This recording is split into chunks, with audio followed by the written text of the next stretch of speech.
What's up, everyone? Welcome to another episode of Fire's Fire. And today we have a super special guest. We have Adam from Sieve Solventless. Today, unfortunately, I'm only joined by one of my hosts momentarily. Dr. Brian Paul will be joining us shortly. But right now, the talented RJ Ellis joins me. And please welcome Adam from Sieve Solventless. I'm super excited about this one. I mean, a fellow Canadian and someone who I highly respect. Adam, thank you so much for taking the time, man. It's a pleasure to be here, man. Thank you. Hey, man, I appreciate it. I appreciate it. So with our show, what up, RJ? With our show, we what we like to do is before we dive into the cultivation and hash making and a ton of stuff that we want to dive into, we want to kind of take a step back and ask you, learn a little bit more about you. So we like to start off every show asking our guests, where are you from and where'd you grow up? I'm from Toronto. I grew up in the Toronto area, moved to the suburbs in my teens. I still live in the Toronto area. That's a very diverse, multicultural city. So I've got to experience a little bit of almost every part of the world. It's a great place to be. That's very cool. What part of Toronto did you grow up in? I was like kind of midtown or a little bit to the east in the midtown Scarborough border area. Don Mills, if you're familiar with it. Yeah, I grew up at like Avenue Road in Lawrence and then moved to like Newmarket for a little bit. So yeah, it's my stomping grounds too. Yeah. Nice. So, I'm like just south of Newmarket now. That's very cool. So you are very entrenched in the regenerative community, and I want to kind of look at when that started. Like, what were you interested in as a kid? Mostly sports. Yeah. Really, sports. Kind of like more street culture type of stuff, like hip hop, basketball, football. Streetwear. Toronto Ute. Yeah, pretty typical. Yeah, I was like part of one of the first sneaker exchanges in Toronto. We kind of were part of the first class of people that were bringing up the sneaker culture here. Before the Yeezys, stuff like that. Absolutely. So what was your relationship with cannabis like at that time? Like, talk a little bit about your first interactions with the plant. Not too much. Even in my teen years, I saw myself more as an athlete. I used to play competitive football through high school, and that's what more so led to my cannabis use was playing high impact contact sports throughout pretty much my entire childhood, and that having an impact on my body, and looking for safe medicine to use for that, because when you're 18 or 19 and you've got long-term chronic condition which involves pain management, you don't want to start taking opiates at that age, that's for sure. And I didn't know much, but I knew that. Let's talk about this. Like, what happened at 18? Like, you got a pretty serious diagnosis. What was that? So I got diagnosed with osteoarthritis in my knees, which is basically arthritis which is caused by the wearing down of your joints. Usually people get diagnosed with that in their 50s or 60s, like if they're going to get it. So it was rare, but I mean, playing football, especially with a smaller frame on defense, it was the impact that it had on me. To be honest, even like growing up, I was lucky. We ate a lot of home cooked food at home, but like at the end of the day, growing up in the 90s, you eat a lot of McDonald's and fast food, and especially when I was a teenager out on my own and stuff like that, I didn't really have the best foundational health, which I see now. So I think that, my body might not have also had what it really needed to recover from those injuries. Absolutely. At the time. Yeah. And cannabis has really helped with that. So talk about that. Like I think you've got a tremendously interesting journey into cannabis whereby you didn't take a typical route where you were just using the plant exclusively. You were mixing it with other things and working on it in ways that, you don't typically hear people who come on the show talk about. So I'd love for you to dive into that a little bit more. Yeah, definitely. So cannabis for me, I love to make the reference to cannabis as a gateway drug, but in a positive context. So for me, cannabis was a gateway drug to plant medicine in general. And I learned at a really young age that if I can effectively treat these ailments with cannabis, i.e. a plant medicine? What are the other, like, hidden powers of other plants around us? Definitely, you take more seriously the kind of mystical type of perspectives when you're younger too, right? So I was thinking, there's a whole magical world of plants around me to learn about, and that led me to check out some ethnobotanical encyclopedias, learn about other plant medicines, how everything can work together. Nowadays, I make a really amazing cannabis topical, and I also incorporate arnica oil, which helps with muscle relaxation and pain relief. So, like, just, as an example, different things like that. There's not only with individual plant medicines, but also with combining different plant medicines. There's so many different things you can do. And if you take the time to learn about it, you can probably find an effective alternative treatment for whatever problem you have. Perhaps not completely to eliminate pharmaceuticals. I'm not a medical professional. I'm not like completely anti-pharma either. But there's definitely always a plethora of options out there, and pharma is very profit driven. So it's good to, see the whole picture. Absolutely. So what were you finding relief with? Like, how were you treating yourself at that time? It was really what I would now kind of look at as crude medicating. It was just like kind of smoking joints and smoking bowls and using cannabis in a conventional way, and then starting to learn about other stuff like maybe some teas and whatnot.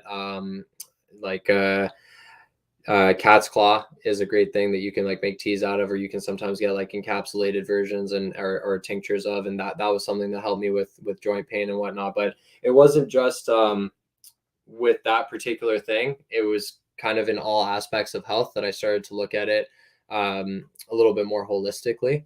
And yeah, so whether it be like a cold or flu that I had, or just needed energy in the morning, or whatever it was, I was looking at, different ways that the plants could provide that. You talked to me offline about a natural Adderall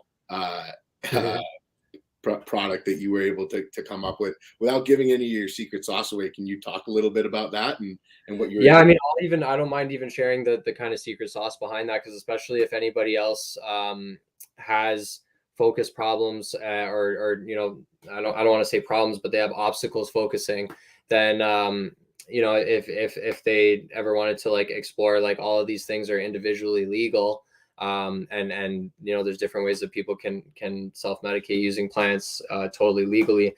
But what I did a few years ago, I initially was starting to develop some things that I wanted to take to market, but unfortunately, due to regulatory obstacles, I learned that I wouldn't be able to do so unless I had a full pharmaceutical license, even though it was just all herbs. But it just came down to compounding anything with cannabis under the Canadian regulatory market, basically. But I was, for focus, doing a formula that had some cannabis extract, some limonene, and some pinene, which are terpenes, which are known to enhance focus typically. And I had some lion's mane extract, some ginseng extract, a few other herbs. I actually wouldn't be able to off memory give you the whole formula, but that was a blend that I made, and I tried it out, and to my own assessment, and some of my friends that tried it out as well, it was extremely effective. It was somewhat, we were calling it the herbal Adderall. That is so cool. And yeah, I mean, I think that, that's something I definitely want to touch on later with the Canadian system. But, your experience outside of other plants, like, cannabis was my gateway drug to soil health. Like, I never, if you told me at 20 that, I would care so deeply about soil health, I would tell you would be lying. You'd got the wrong guy. And so it's cool that it led you a step farther, but you also experimented with all those other plants. I think that that's super valuable. Your path to cannabis wasn't direct. You worked in the corporate world before. Can you touch on that a little bit? Yeah, for sure. I've had the opportunity really to kind of have a few interesting short career stints at this point in my life. So straight out of school, I was actually I was working in restaurants. Where'd you go to school? Sorry to interrupt. I went to York University. I didn't complete my degree over there. I first initially intended to take a break and go back, and due to career progression and perspective in terms of what I valued out of that degree, quite frankly, I decided not to go back. Yeah. Something I feel really good about at this point, because I feel like I just would have accrued debt and potentially Absolutely. fallen off my path. I feel like I took a really interesting path. But I was working in restaurants. I was serving. I'd had the opportunity to work in some fine dining restaurants where I had really good leadership, and I got to learn a bunch about how to, operate and manage as well. So I ended up managing a pretty sizable restaurant for a couple of years, and it was an incredible experience. I got to learn a ton about the industry. I also got to learn a ton about just managing people. We had a really big staff. We had to do all the back end business stuff, the spreadsheets and the budget documents and all that. So being really young, being like 20 years old, it was an incredible experience. And from there, I wasn't completely certain where I was going to go, and I saw an opportunity to work in financial services, particularly in mortgage lending. That was where I wanted to be in that industry, and I had to go work with a major bank in a financial advisor type of role for a couple of years and do investments and other things in order to be able to achieve that position. But I went through that path. I got licenses that I needed to and whatnot, and worked in financial services for a couple of years. And then I started working in mortgage lending, which initially I just went to 100% because of the money. It's a commission role. So the way I saw it, you could make like professional degree type of money, doing mortgage lending. And it was something that I was familiar with. Actually, my dad was a real estate agent growing up. So I got to learn a lot about real estate, and I was totally comfortable and knowledgeable about real estate secured lending. So I got into there, worked at the bank for a couple of years, achieved, well, more than a couple of years, achieved the career that I wanted to be in. I worked as a mortgage specialist for a little while. Quite frankly, didn't really feel fulfilled. It was kind of once I got to the financial goal that I wanted, I realized that wasn't what I wanted for real, So that coincidentally was at the same time that cannabis was being legalized in Canada in 2017. And I pretty much told myself at that point, like, yeah, if you want to be happy with what you're doing, clearly money is not going to do it for you. Like, you have to do something you care about. I was still using cannabis. I had been cultivating it for a few years, doing so organically, doing so not even because I couldn't get what was considered quads out there. Like, I could get quads easily, but it was just about like, I want it to be organic and clean, and I can feel the difference in how that medicates me, which I'm sure you experience nowadays. Absolutely. And I mean, talking about when you started cultivating organically, like, this is before the term living organic soil. This is before the sort of hot craze that we've seen where it's sort of come into the light. So I think that really speaks to, where your head was at. And I think that's really cool, because a lot of us who are in the living soil community, we did not start there. And to say, I did my first plants organically is really cool. And I think something very few people can claim. So I wanted to talk a little bit about the factors that motivated your decision to leave this corporate setting. What was it? Was the legalization of cannabis the catalyst, or was there another polarizing moment that you kind of said, you know what, I have to leave? There definitely wasn't an individual moment, but there was a certain alienation that I had with the role. Like, I did it. I the whole time I was at the bank, it was like, eat shit until you become a mortgage specialist. Then you can do whatever you want. You deal with your clients, you make your money, you do your thing, right? So the whole time I was just like, get through this, get to there, then you're happy. And then I got to there, and you weren't happy. Exactly. So it was, and the first few months, you don't really feel that. You're closing deals, you're getting paid, It feels good. But it got to a point, not even too long in, I'd say about a year in, where I was just kind of realizing that I wasn't as motivated. Yeah. You know what I mean? Like to just Yeah. really crush it and work long hours and just rake in huge amounts of money. And I was just, I kind of felt like I was at a certain point where You were not. Yeah. Sorry, go ahead. yeah, I was okay with underperforming. I was okay with underperforming, getting still a very awesome paycheck. Yeah. Could be a lot higher, but didn't have to be. And focusing on hobbies and personal interests and stuff like that. And it kind of felt like half-assing it, like I'm half-assing it on what I actually care about spending my time on. And if I do care about these things, then why aren't I pursuing them more professionally? Absolutely. I can relate to that a lot. I walked away from a 5 years in commercial real estate, like, building my own book of business. So I completely understand, that feeling of just like, this it? This is it? Because you get there and it's wow, that's really cool. So what was your next step? Like, I mean, you started cultivating, very small scale. Was it a step up? What was your next step after you walked away from that career? Initially it wasn't even really going hard with cultivation. It was just working on those formulas that we started talking about earlier. I was doing a focus, a pain, a sleep. That's when I first came up with my initial topical that like I still do today. Formulas evolved over time, but that's the first time I started doing that. Just a whole bunch of different product development, really, and figuring out different delivery methods and the best ways where cannabis could be, value-driven products. And I was just really excited, and I was like, hey, it's legal. These things are going to be here. Yeah, sure. Licensing might be a headache. I'm okay with paperwork. I'm okay with regulations. I don't mind like the legal jargon. I've been dealing with that for a long time. Let's do it, And then I came to find out while I was kind of doing everything at once, like working on these projects and, slowly educating myself on the regulatory system and how you can get licensed and what you need in order to get licensed and so on and so forth. And even with raising capital, like I figured, that would have to be a key component. But the obstacles, really just were greater and greater the more I learned about it in terms of how much capital, how much you need to float until getting cash flow.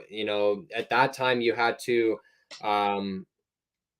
we were looking at doing some cultivation, and you had to have two back-to-back test crops before you could actually even cultivate for the market. So it was like, you needed a lot of money for a long time before you had any income. And that and the inability to do the products that I wanted to do, a whole bunch of different things just like kind of naturally evolved. And then eventually, after trying to pursue that and working on it for several months, I looked at just kind of focusing on my own personal stuff, genetics, cultivation methodology. I kind of figured, let me try to wait it out a little bit and see what changes too, because I didn't think it was a very sustainable market and I anticipated regulatory change. And since then, we've seen the micro licenses come out and a few other things, concentrates, edibles. A lot has transpired. Still not completely hospitable for artisanal style production, in my opinion, but there have been changes and there is progress. And where do you see, like, sorry to interrupt, Adam, but where do you see the No. issue there in like in the regulatory framework? And this is something that I am passionate about, talk to people about every day and want to enact change on. But I see that issue lying in the provincial distributor. And that is where the pain point for that person coming in is. Do you feel the same way, or do you see it differently? I do think that's not the only problem, but Okay. I do think that is the greatest problem. I totally agree with you there. And so what would be some of those other problems for the and explain it as though a non-Canadian is listening, because we do have some viewership outside of Canada. I would say administrative things. So one example is inputs. So they have lists of allowed inputs in your cultivation. So we like when we're properly functioning, like we run closed loop systems, we make all of our own fertilizers. Like, once in a while, like a specialty ingredient might get brought in, but things like rock dust, compost, especially making your own compost, doing your own fermentations, things like that, they're not allowed within the system. You could potentially get these processes approved, but for a small farmer, they're never going to be able to do that paperwork and get those approvals and exceptions. You know what I mean? Like you need administrative staff in order to do that. That's kind of one thing. The testing, shout out to High North Labs because they actually do like qPCR testing for microbials, which made a huge difference when it came to the testing side, because initially and majority of labs still just do plating for microbials. So that basically is I mean, you're taking your biomass and you're putting it in agar, and if anything grows, you're probably going to fail. And to take an agricultural product and have that expectation is just completely ridiculous. So what they do with the qPCR is they actually test and tell you exactly what strains of what bacteria or fungi are in what levels. And that now means that you're only going to get flagged if you have something harmful at a harmful level. So like E. coli in general, like almost anybody that eats an apple from the grocery store, there's probably going to be some kind of E. coli on that, but it's just not a harmful type, right? So it's a similar distinction in this case. No, I think that those are great points. Like I think microbial level is what can, killing a real true run at organic cannabis, and the amount of waste that you see where to limit microbial exposure. I know quote unquote living soil farmers in the legal space who are changing gloves every plant that they touch. And that, we're talking boxes of gloves per person per day. Just to in hopes to achieve a number on a sheet that will allow them to not irradiate their product. And when you're looking at things holistically, it's like, okay, how organic is your process if you have to waste a garbage bag full of gloves every day? Yeah, absolutely. I wanted to talk about your experiences in the legal space so far. Like, are you disheartened as a quality driven grower at what the current landscape is, or what are your thoughts right now on the Canadian space? I would say that, yeah, I am disheartened. I would say not solely because of the regulations and the obstacles. I think that, it's been my own personal growth throughout the last few years as well. And my own desire. I'm to, kind of transition as we've talked about a little bit so far, in previous conversations. We're transitioning more into food farming right now. And I'm become very passionate about that. I'm still, in a personal medical context, cultivating cannabis and doing so as part of the whole ecosystem. But I'm a lot more motivated and driven right now to participate in the food system than the cannabis system. I feel like I can somewhat make more of an impact in that. So if that new passion hadn't been arrived or hadn't arised, and like, if cannabis hadn't been the gateway drug to regenerative ag in general, then things might be different. I'd probably still be pushing through, and I mean, I wouldn't be surprised if I'd be putting through an LP application right now because I'd be working on some project trying to push that through. But it's just I got less focused and driven on just that, singular path, and found other ways to work with cannabis, or sorry, to work with plant medicine and health in general. Soil health is now something I'm extremely passionate about too. So who was a major influence for you on that journey towards, the regenerative mindset? Like, did you read Manasobu Fukuoka's book, like the One Straw Revolution, or was it somebody else who had a major influence, or was it personal interest that led you down this path?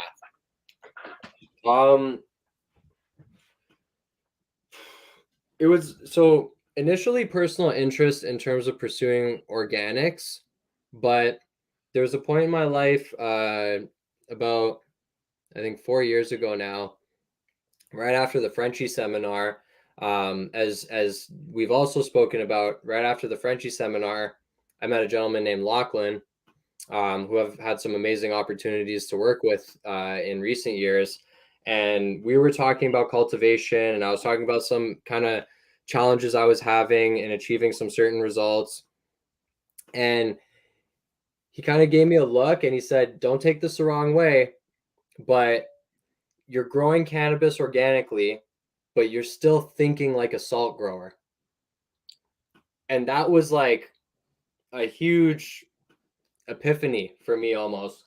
I went away after that conversation, like thinking about it for weeks, and like learning about a whole bunch of different things and starting to like, it kind of just clicked about looking at it as a whole system instead of individual things. It's kind of the way that like allopathic medicine will often look at a problem and say, we need to specifically target that thing and treat it instead of getting down to the root and getting down to foundational health, like good diet and exercise and things like that. Yep.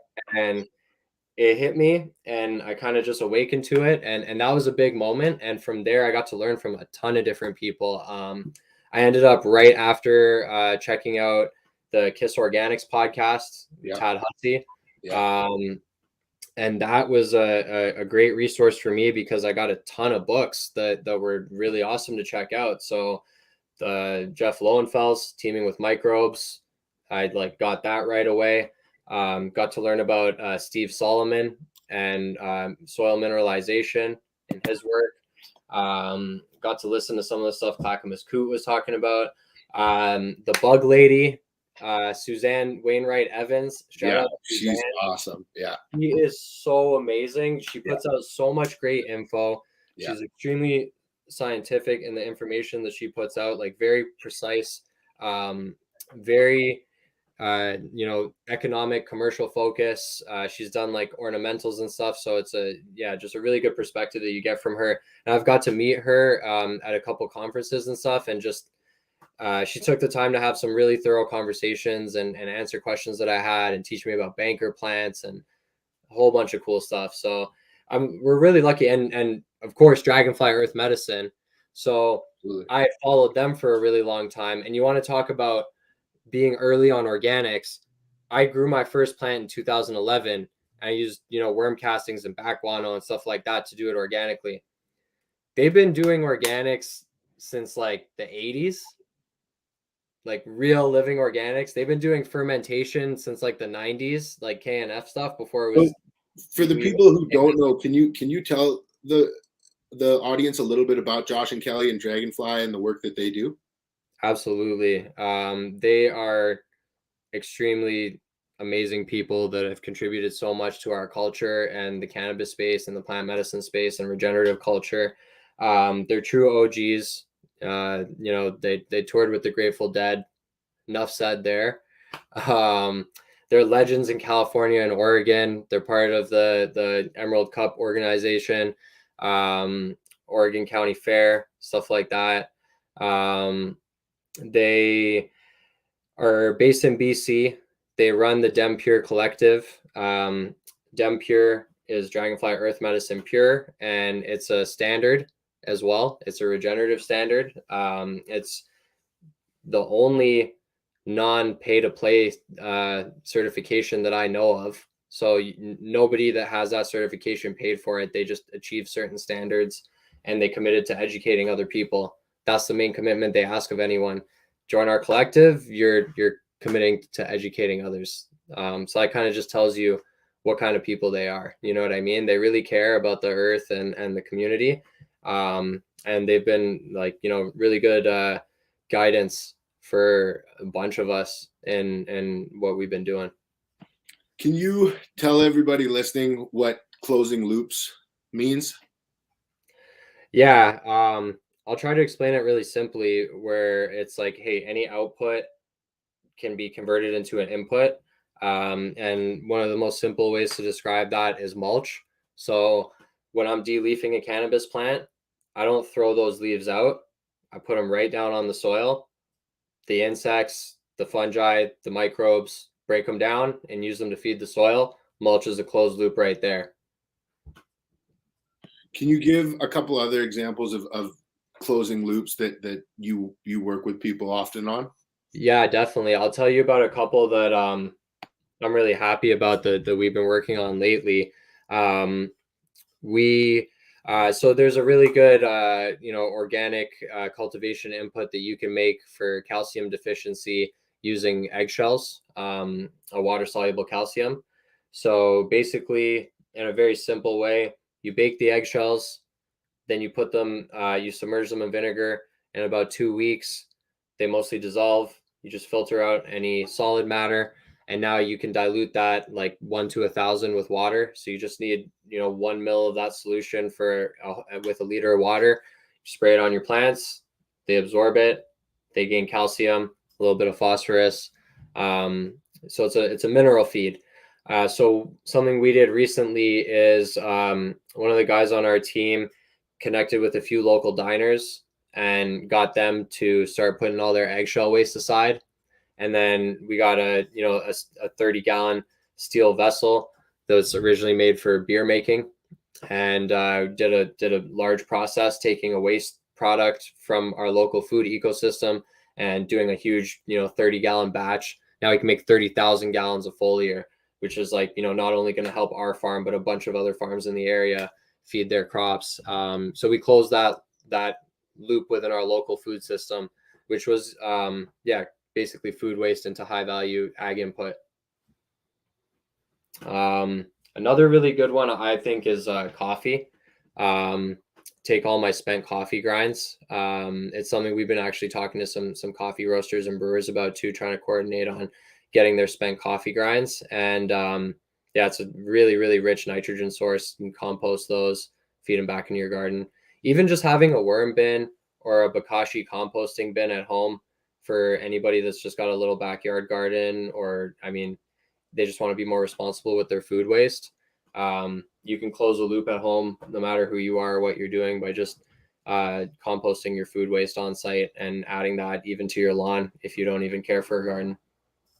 That's smart. Is that something that you got through some of these books that you're talking about, or is that something that you kind of picked up after that, or how did you come across that? Definitely some of the KNF books have, I believe, water soluble calcium tips. Definitely they have fermentation tips and bokashi composting tips. There's a bokashi supplier we have here in Canada, My Good Green Earth Company. Great company. Yeah, Gary's a super nice dude, the guy that runs it. He's always been extremely kind to us and always helped us out with anything we need. Amazing service. His products, I believe are on Amazon, but if you could buy them direct, that's definitely better. Yeah. I'm not sure if he sells direct on his website or what, but okay, amazing. Yeah, so I recommend just go straight on their website, or you check out their Instagram, Good Green Earth Company. They're definitely tagged in some of our posts because we've used their products, but they have a bin, which is really easy for people to use at home for composting food scraps. I use it at home actually, just as an intermediary step before going into my large compost pile, because it really accelerates the process. And it's a great capacity because it's a sizable bin. It's fully airtight and sealed. And when you put the bokashi flakes on, it's going to ensure the fermentation and not just rotting. So when you open the bin and dump your small compost into it, it doesn't stink up your whole house and everything. It's actually a little bit of a yeasty kind of smell, and that's it. And it goes away in a minute when you close it back up. So it's a lot more comfortable for people to start working with at home. Yeah, absolutely. I use one. I got a bunch of my buddies using them. They have a dog waste one as well that I set up, but not inside. But, yeah, I was a little bit. I saw the pet waste one. I was a little bit weary about fermenting my dog waste. I just I have one pollinator patch in one area of my yard, and I just shovel it all into there and let it hot compost in the oven. I want to kind of switch gears and talk a little bit more about cultivation and your experience in the garden over the last few years.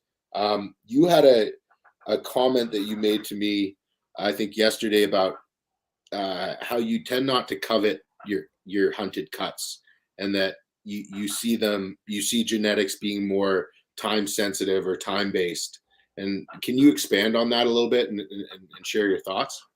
Yeah, I mean, I'll start by kind of sharing a principle that Josh and Kelly have shared with us, which is like really you should always be going to seed. You have the opportunity to. It's what the plant is meant to do. It's how the plant's going to thrive and like continuously get better. So I do share that opinion. The reason I don't particularly covet any cut, and don't get me wrong, I have some things in my stable that like I do care about. I'd be disappointed if I lost them, but I would never think that like some people seem to have a perception that a single cut could be worth like thousands of dollars, for example. I just don't see it that way. I mean, we have so many good breeders out there right now. No matter what you're looking for, like you can get a few packs, and if you hunt them out, you're going to find some fire cuts. The market's ever evolving. Things are always changing. People are always looking for different things. There's always hype, different crosses and things like that. So I don't think that like, it's fair to say that you're going to get rich off of any individual genetic, from a monetary perspective. So yeah, for that reason. Do you feel that clone only varietals fall outside of those rules, or are you like, no, this is a covered all rule, and no matter what? Yeah, not really, to tell you the truth, because like don't get me wrong, so like maybe Mac 1 is a good example because that's like a really prolific clone only strain. I've had Mac 1, it's phenomenal, and like it produces, people know it sells well, but at the end of the day, there's going to be something else that could do just as well. There's probably a dozen other things that could do just as well in your garden as Mac 1. Absolutely. So like that's never going to be a secret sauce, right? Like really it's more about genetics does play a role, and having good genetics does matter. But one particular genetic is never going to be a make or break it for me. I mean, it's a refreshing point of view, and I think that's an interesting take on it. I like initially coming in as a super small scale patient and not having like genetic access. I've been in those shoes, and I've had like terrible harvests and stuff like that. So also there's a definite community minded perspective that I have, because in that value perspective of not putting an extremely high value on any individual cut, what does feed into that too is my desire to share my cuts with people who want them and can benefit from having them. Yeah. I hope that it's a two-way street and we can all kind of like be better together. But at the end of the day, if I can help a patient by sharing a cut, I'm not going to tax them on it. You know what I mean?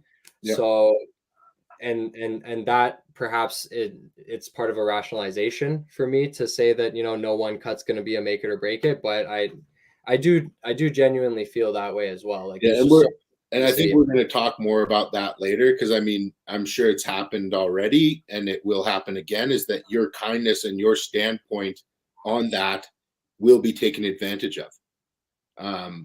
And like, I think that, it sucks because you're trying to balance like your views of what's true and right from a medical patient standpoint in a very much commercialized or more and more commercialized world every day. So that's very true. That's something if I did know that an LP that would make huge money off a particular genetic that I had wanted it, I would definitely charge them as much as I possibly could. Yeah. Okay, yeah. Don't get me wrong.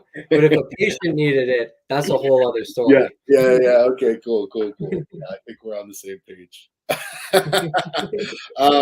Absolutely. So I want to talk about pheno hunting, because I know you've got experience with that, and a lot of people think pheno hunting is a 3-month process, and you and I both know that to be not a reality.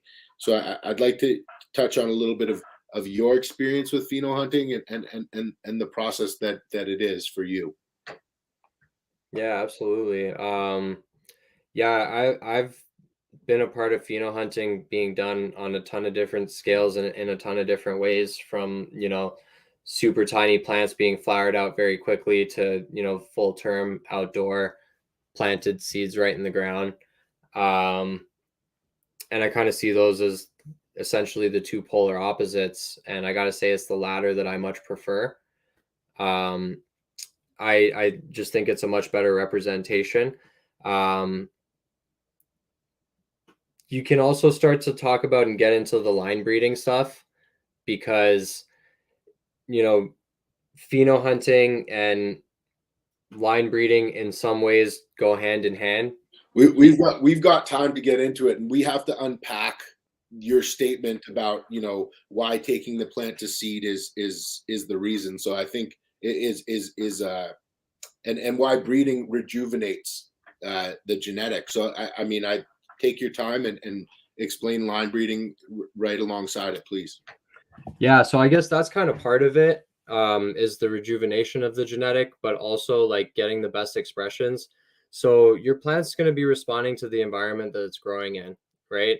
And when you breed a line, like I'll use Los Gardens as an example, because he's a Dragonfly member, and he's done an absolutely phenomenal job. And if anybody in my region is looking for seeds to run for the upcoming season, I know they can look up Los Gardens and get some extremely high quality genetics that are bred for our region. That's kind of what I'm about to talk about now. Basically, you pheno hunt a line, let's say coffee, because Kaya's coffee is something that Los Gardens has worked with. So it's a great example. So Kaya ran, I think, to an F3 or an F4 before Los got it and started working with it on the other side. So what he was basically doing is he made his coffee line, he did a pheno hunt, he picked his winners, he pollinated, he seeded them the following season, he picked his winners, he pollinated. How many males is he working with? I'm not sure. Okay. Kaya, yeah, I'm not sure. He's no, also no. Oh, I thought you were talking about Los Gardens. Los Gardens, I'm also not sure how many males he's working with. I'm sure it's plenty. Yeah, it's definitely a few. Yeah. But he very much believes in growing the males in the same conditions as the females as well. Mm-hmm. So it's a tricky system, and there's tight windows, and you got to be watching things. Absolutely. In order to pull them down at the right time and harvest the pollen before it like just pops out. But what you're doing is you're trait selecting each generation, right, for what you want, and also to be adapted to the climate that it's growing in year over year. Yeah. So Kaya's in the Pacific Northwest. So once Los got his genetics here in Ontario, it's taken him, a few years to get them more bred for Ontario. Absolutely. And it's always going to be an ongoing process, especially as the climate's changing too, right? We don't really know what to expect. And when you're growing and breeding your plants outdoors and they're having to face the elements, they're building up strengths, and they're getting more vitality, and you're getting to select things like structure as well. Structure is extremely important, particularly if you're growing on a large scale, because it's just a whole lot less plant maintenance work that you have to do on an ongoing basis, right? If you got like 10,000 plants in a field and you got to chop off 4 branches instead of 10, it's 40,000 instead of 100,000. Yes, it does. How many times do you have to look at something before you're confident it will run under those same parameters commercially? Is it once, and you would feel comfortable running it on a large scale, or do you have to see it multiple times? No, if we're talking indoor, for me to get completely comfortable with the strain, I usually have to grow it 3 or 4 times.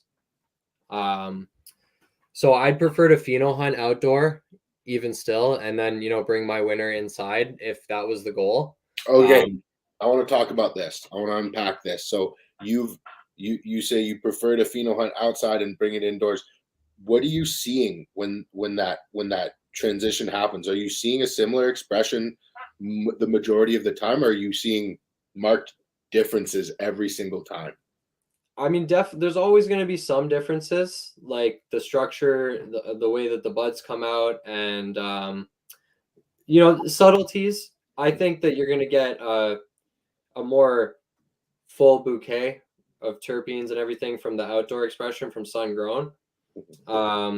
We grow living soil indoors too, right? I don't know if you're familiar with Green Life Productions, what Steve Cantwell is doing. Very, very much so. I'm a huge fan. I'm in Steve's fanboy club. I follow Yeah. everything he does. I grew up spearfishing. He spearfishes. I Oh, might cool. just have to do Muay Thai because he does Muay Thai. I'm That's a awesome. Steve Cantwell fan. Okay, awesome. yeah. So, Steve was a huge inspiration for the last few years and the methodologies we've been doing indoors. So was Laughing Shaman from California, Cash Tree Mason as well. Those guys are all doing really, really fire indoor living soil, like raised bed systems, no till for the most part. Sometimes, a low till or something if you're mixing in some amendments. I'm not sure exactly what they all do. I've done a little combination of things here and there. Once the system was really going, I found that I didn't even need to do any tillage. I could just kind of do my top dresses and stuff right on top, and the insects and everything would kind of work it all in enough for things to move. We're jumping all over a bit, but can I talk? Yeah.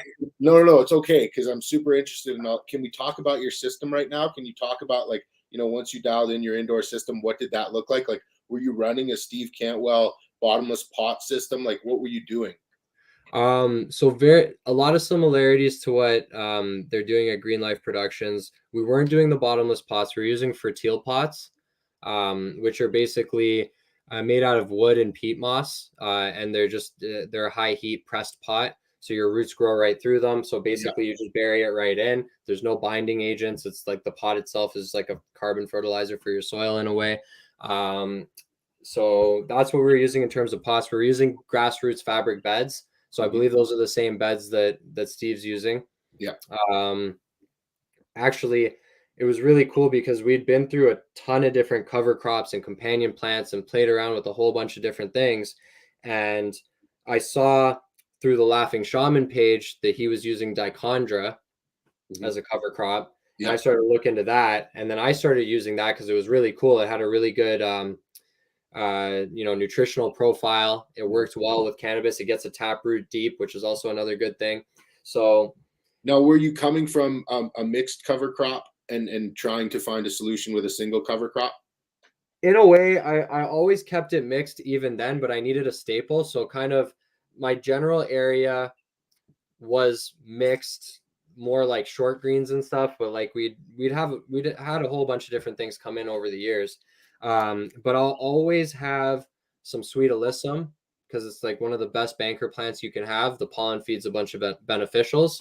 I'll always have just some herbs because I believe in like kind of this is one of the very few areas where I'll kind of go a bit off track from like hard proven science, but we know that the mycorrhizal fungi in the soil is connecting all the plant roots, including like plants of different species, and it's a communication and a feeding network for them. So I have some sort of belief that like my plants are going to benefit from being next to other plants that produce like strong, unique terpenes. Interesting. So I've always grown like super hot chili peppers, like scorpion peppers in our beds. We've got a few of those. We've got some rosemary, some oregano, some thyme. I use all that as well. Oh, absolutely.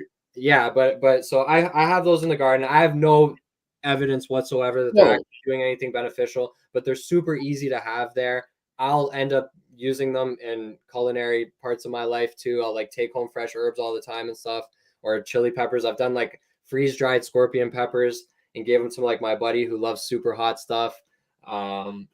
So like it's fun and it's easy. It's not that they aren't the type of plants that really like grow too quickly and we have to manage them.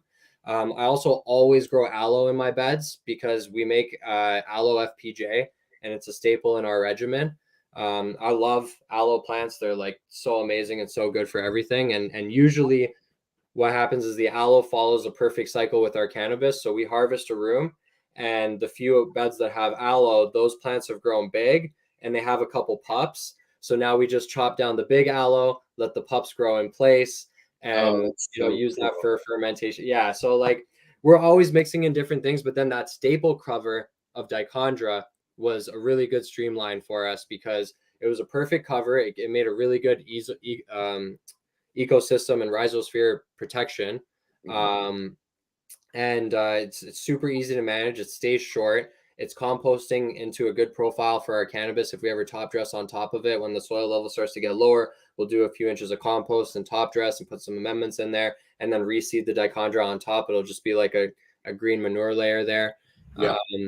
So yeah, that's it. And then, so what I was kind of leading up to was I'm using dichondra for a couple months, and Steve posts a video of him like walking around the facility and talking about how they've got this cover crop that's working so well for them, and it's dichondra, and that's what they're on now. And that was just like the biggest validation for me, where I was like, okay, I know I've completed, my journey of finding the perfect cover crop because I got the same conclusion as Steve. So we're good.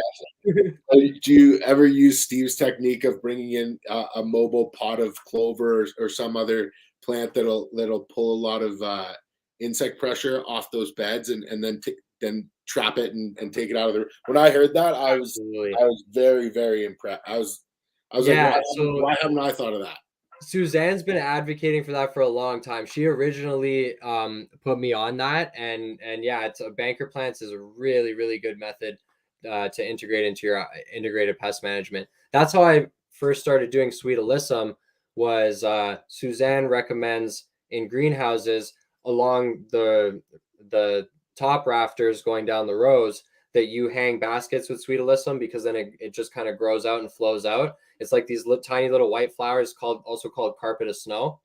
And particularly Aureus insidiosus, the pirate bug. Anybody that awesome. A lot of people know that it's a really good insect. Generalist predator goes ham on thrips, like just wicked, and they'll stay forever. Like she says that in a greenhouse, you just shake the alyssum and like Aureus will rain down. And Aureus also costs $100 for a little bottle of them. Yeah. So if you can naturalize them in your ecosystem, it has a huge economic benefit. Yeah. I want to go back a little bit to your selection, your selection experience and your experience with bringing things that you've selected outdoors, indoors. Other than tighter bud structure and a more pronounced terpene profile on the outdoor, are you ever making selections, pulling them indoors, and they just won't go under artificial light, or is that something you haven't experienced? No, I haven't experienced that. Luckily. Okay. That would be a shame. Yeah. Interesting. And so have you ever done the opposite where you've made your selections indoors and took it outdoors, and have you experienced anything dramatically different there? Definitely seen things, not finish outdoors, especially being in Ontario, when I thought they would. And just like, they had some cloudy days. It was, got cold early, whatever it was, where they just didn't mature properly. So a lot of it is weather related, I would say. Hardiness issues for sure. Sometimes you bring a whole range of plants that you were growing indoors outside, and like, a couple of them just get destroyed by aphids or something like that. And you're like, okay, like, that one's just keep it inside, So definitely more issues bringing indoors out, but I've also had really amazing success stories with that too. One of my favorite lines that like I'm going to be doing a bunch of outdoors with this year, it's Sunny D. And we're going to be, we originally selected that indoors. We grew it indoors for a long time before it came out. Is that from Dark Horse? No, I don't know if anybody actually, if anybody else had ever put out a Sunny D named Genetic. I thought we came up with the name. It was actually a mentor of ours, who I don't know if I should name on the podcast, but he's a staple in the community in Toronto, particularly in the organic growing community, because he ran a grow store and like just would spend all day talking to people and giving them advice and teaching them like at any time. So he's made a huge impact on a bunch of people, and he's done some, he actually bred it and selected it locally. And that's where we got the cut from. And he was just calling it by the cross. He was calling it Tange Breath crossed with Dosi, because that's what it was. And I was like, hey, do you mind if I name this? And he's like, yeah, go for it, buddy. Like, whatever you want. I'm like, okay. And I'm like, yo, it tastes like orange juice. I'm going to call it Sunny D. He's like, okay, cool. That's awesome. So, like, what's your plan for that this summer? You know, like, what are you putting that on do you have a male that you're putting it on a tremendous amount of different females, or how are you doing? Are you opening up the population, or? So right now, we're just gonna have like a small medicine garden with some of our favorite strains and some pheno hunts and stuff. We do plan to do some breeding in there. It's gonna be in hugelkultur beds. We're gonna be using like some very high quality manure from our cattle and other awesome, all fully local inputs. And we'll be doing some pollination, but we won't be growing males on site there. There will be some other breeders and growers in the area that we've been talking to actively and planning alongside. And there's going to be a few planned sites that will have, you know, similar climate pressures, but also be segregated enough from our medicine gardens where we're not going to have an open pollination. So we intend to harvest pollen on a few particular lines from the most vigorous males within those lines, and you know, hand pollinating a few branches on some particular strains. I don't think that we're looking at releasing genetics to the public until we can stabilize the lines and get a few more generations in. But it'll start the process for sure on some stuff that's more uniquely ours. Beautiful. What's up, everybody? I'm just on a quick break for 5 minutes. I thought I'd come hit a dab with you, and I'll hopefully be back in the next like 20 minutes, half an hour. I'm on another meeting that had to come up as an emergency. But yeah, this is one I don't want to miss. I still got lots of questions. We've chatted not really knowing who each other were for the past year or two. So yeah, I'll be listening in the background and hitting a dab now. I'll let you guys keep talking. Awesome, man. Look forward to it. So I wanted to talk a little bit about breeding for specifically selecting for hash and breeding for hash. That's probably something that you have a little bit of experience with. Is it different approach outdoor or indoor, or is it fairly similar for you when you go about that process? I would say fairly similar. When it comes to breeding, particularly for hash, it's just like breeding for any other trait. That's kind of what makes our selection process so much harder now, actually, is because we don't really know how anything's going to wash until we wash it. So, you know, we might have to pollinate every single pheno in a row and then only end up keeping the seeds from one of those phenos because we got to finish them all, test wash them, see how it goes. And that shouldn't happen too often when you have good line stability. So like, you know, if you're dealing with like F3s or F4s or higher, then you shouldn't have too much variability in your line anyways. But if you have especially F1s or F2s, then you pretty much have to be testing like that. Especially for hash, because that's a variable that can go in so many ways.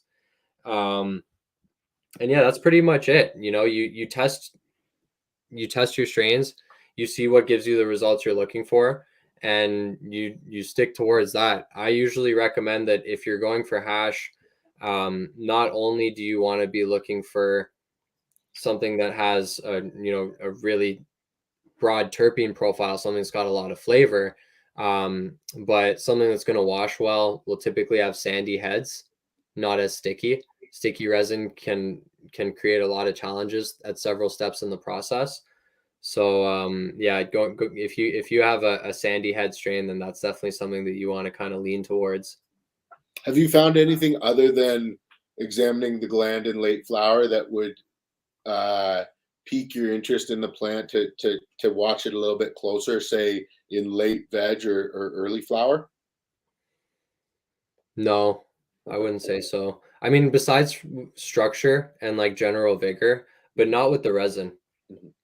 So Not where do you think, like, as an experienced grower, do you feel as though there's room for the plant to be able to produce more resin from a yield perspective, or do you feel the 8 to 10% yields that we're hearing from GMO and GMO type varietals is realistically the plant maxing itself out? I mean, you never really know when it comes to a question like that what we're gonna see. I mean, 8 to 10% does also like kind of sound absurd to me because of the amount of water that's there too, right? You got to think that if that plant is like 75% water, then 8 to 10% is insane. That's like almost 50% resin to plant matter. So it's almost hard to conceive For sure. a number higher than that without using a solvent. But I never say never too, especially when it comes to cannabis. Absolutely.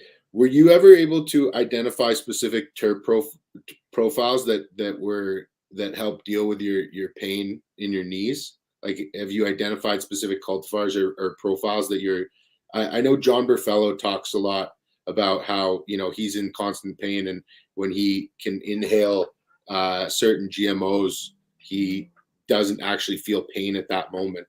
Have you ever been able to experience something like that? Yes, but it usually goes hand in hand with sedation. So there's like some certain pure Kush strains. There's a Hindu Kush that I had a few years ago that was like incredible. It was like for a few moments, it felt like I was literally sitting on a cloud. But it's difficult for me to lean on those strains, frequently because I've got a pretty busy lifestyle. I work long hours and whatnot, and it just slows me down too much. Nowadays, I'm very much leaning towards CBD dominant strains or balanced strains more so. We've got a few one-to-ones, which are always my go-to in the daytime. And I find that they effectively manage my pain while not, taking too much out of me mentally. So those are my most functional go-tos, I would say. Interesting. I want to talk to you about your first concentrate experiences. Like, were you an early adopter hitting slabs on titanium nails, or did this come later and with a little bit more elegance and a quartz banger? What was your first experience like? So I did it all. Like I had shatter and butter and stuff when they first hit the market, and there was like not even titanium nails, actually, like the swings. Like we didn't even have nails or anything at that point.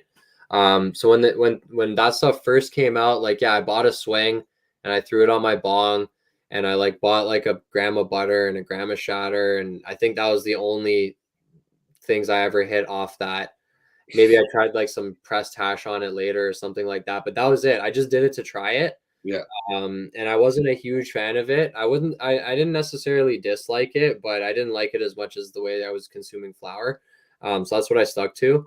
Yeah. And it wasn't until hash rosin, like live hash rosin, really, that I was like really started dabbing. It was just straight, mostly flour up until then, or like putting some concentrates into like something I roll up or into a bowl, or like I had a dab rig too, and I'd like tried a few live resins before. There was a Congo Haze live resin that I bought from a market one time. That's like to this day still one of my favorite concentrates I ever had. But it was really unique there. Like that was one of the only live resins that I ever enjoyed at the same time too. Congo's a special one. Congo's a super special one. Special. Was there a specific dab that kind of changed the game for you? Was there one guy that put you on to, one dab that kind of changed the way you looked at things? This is that Congo Haze. It's basically an empty jar. And I literally it's like 4 or 5 years old, and I kept it in the drawer here because I love the smell. Once in a while, I'll just open it and smell it and be like, damn, that was a good one.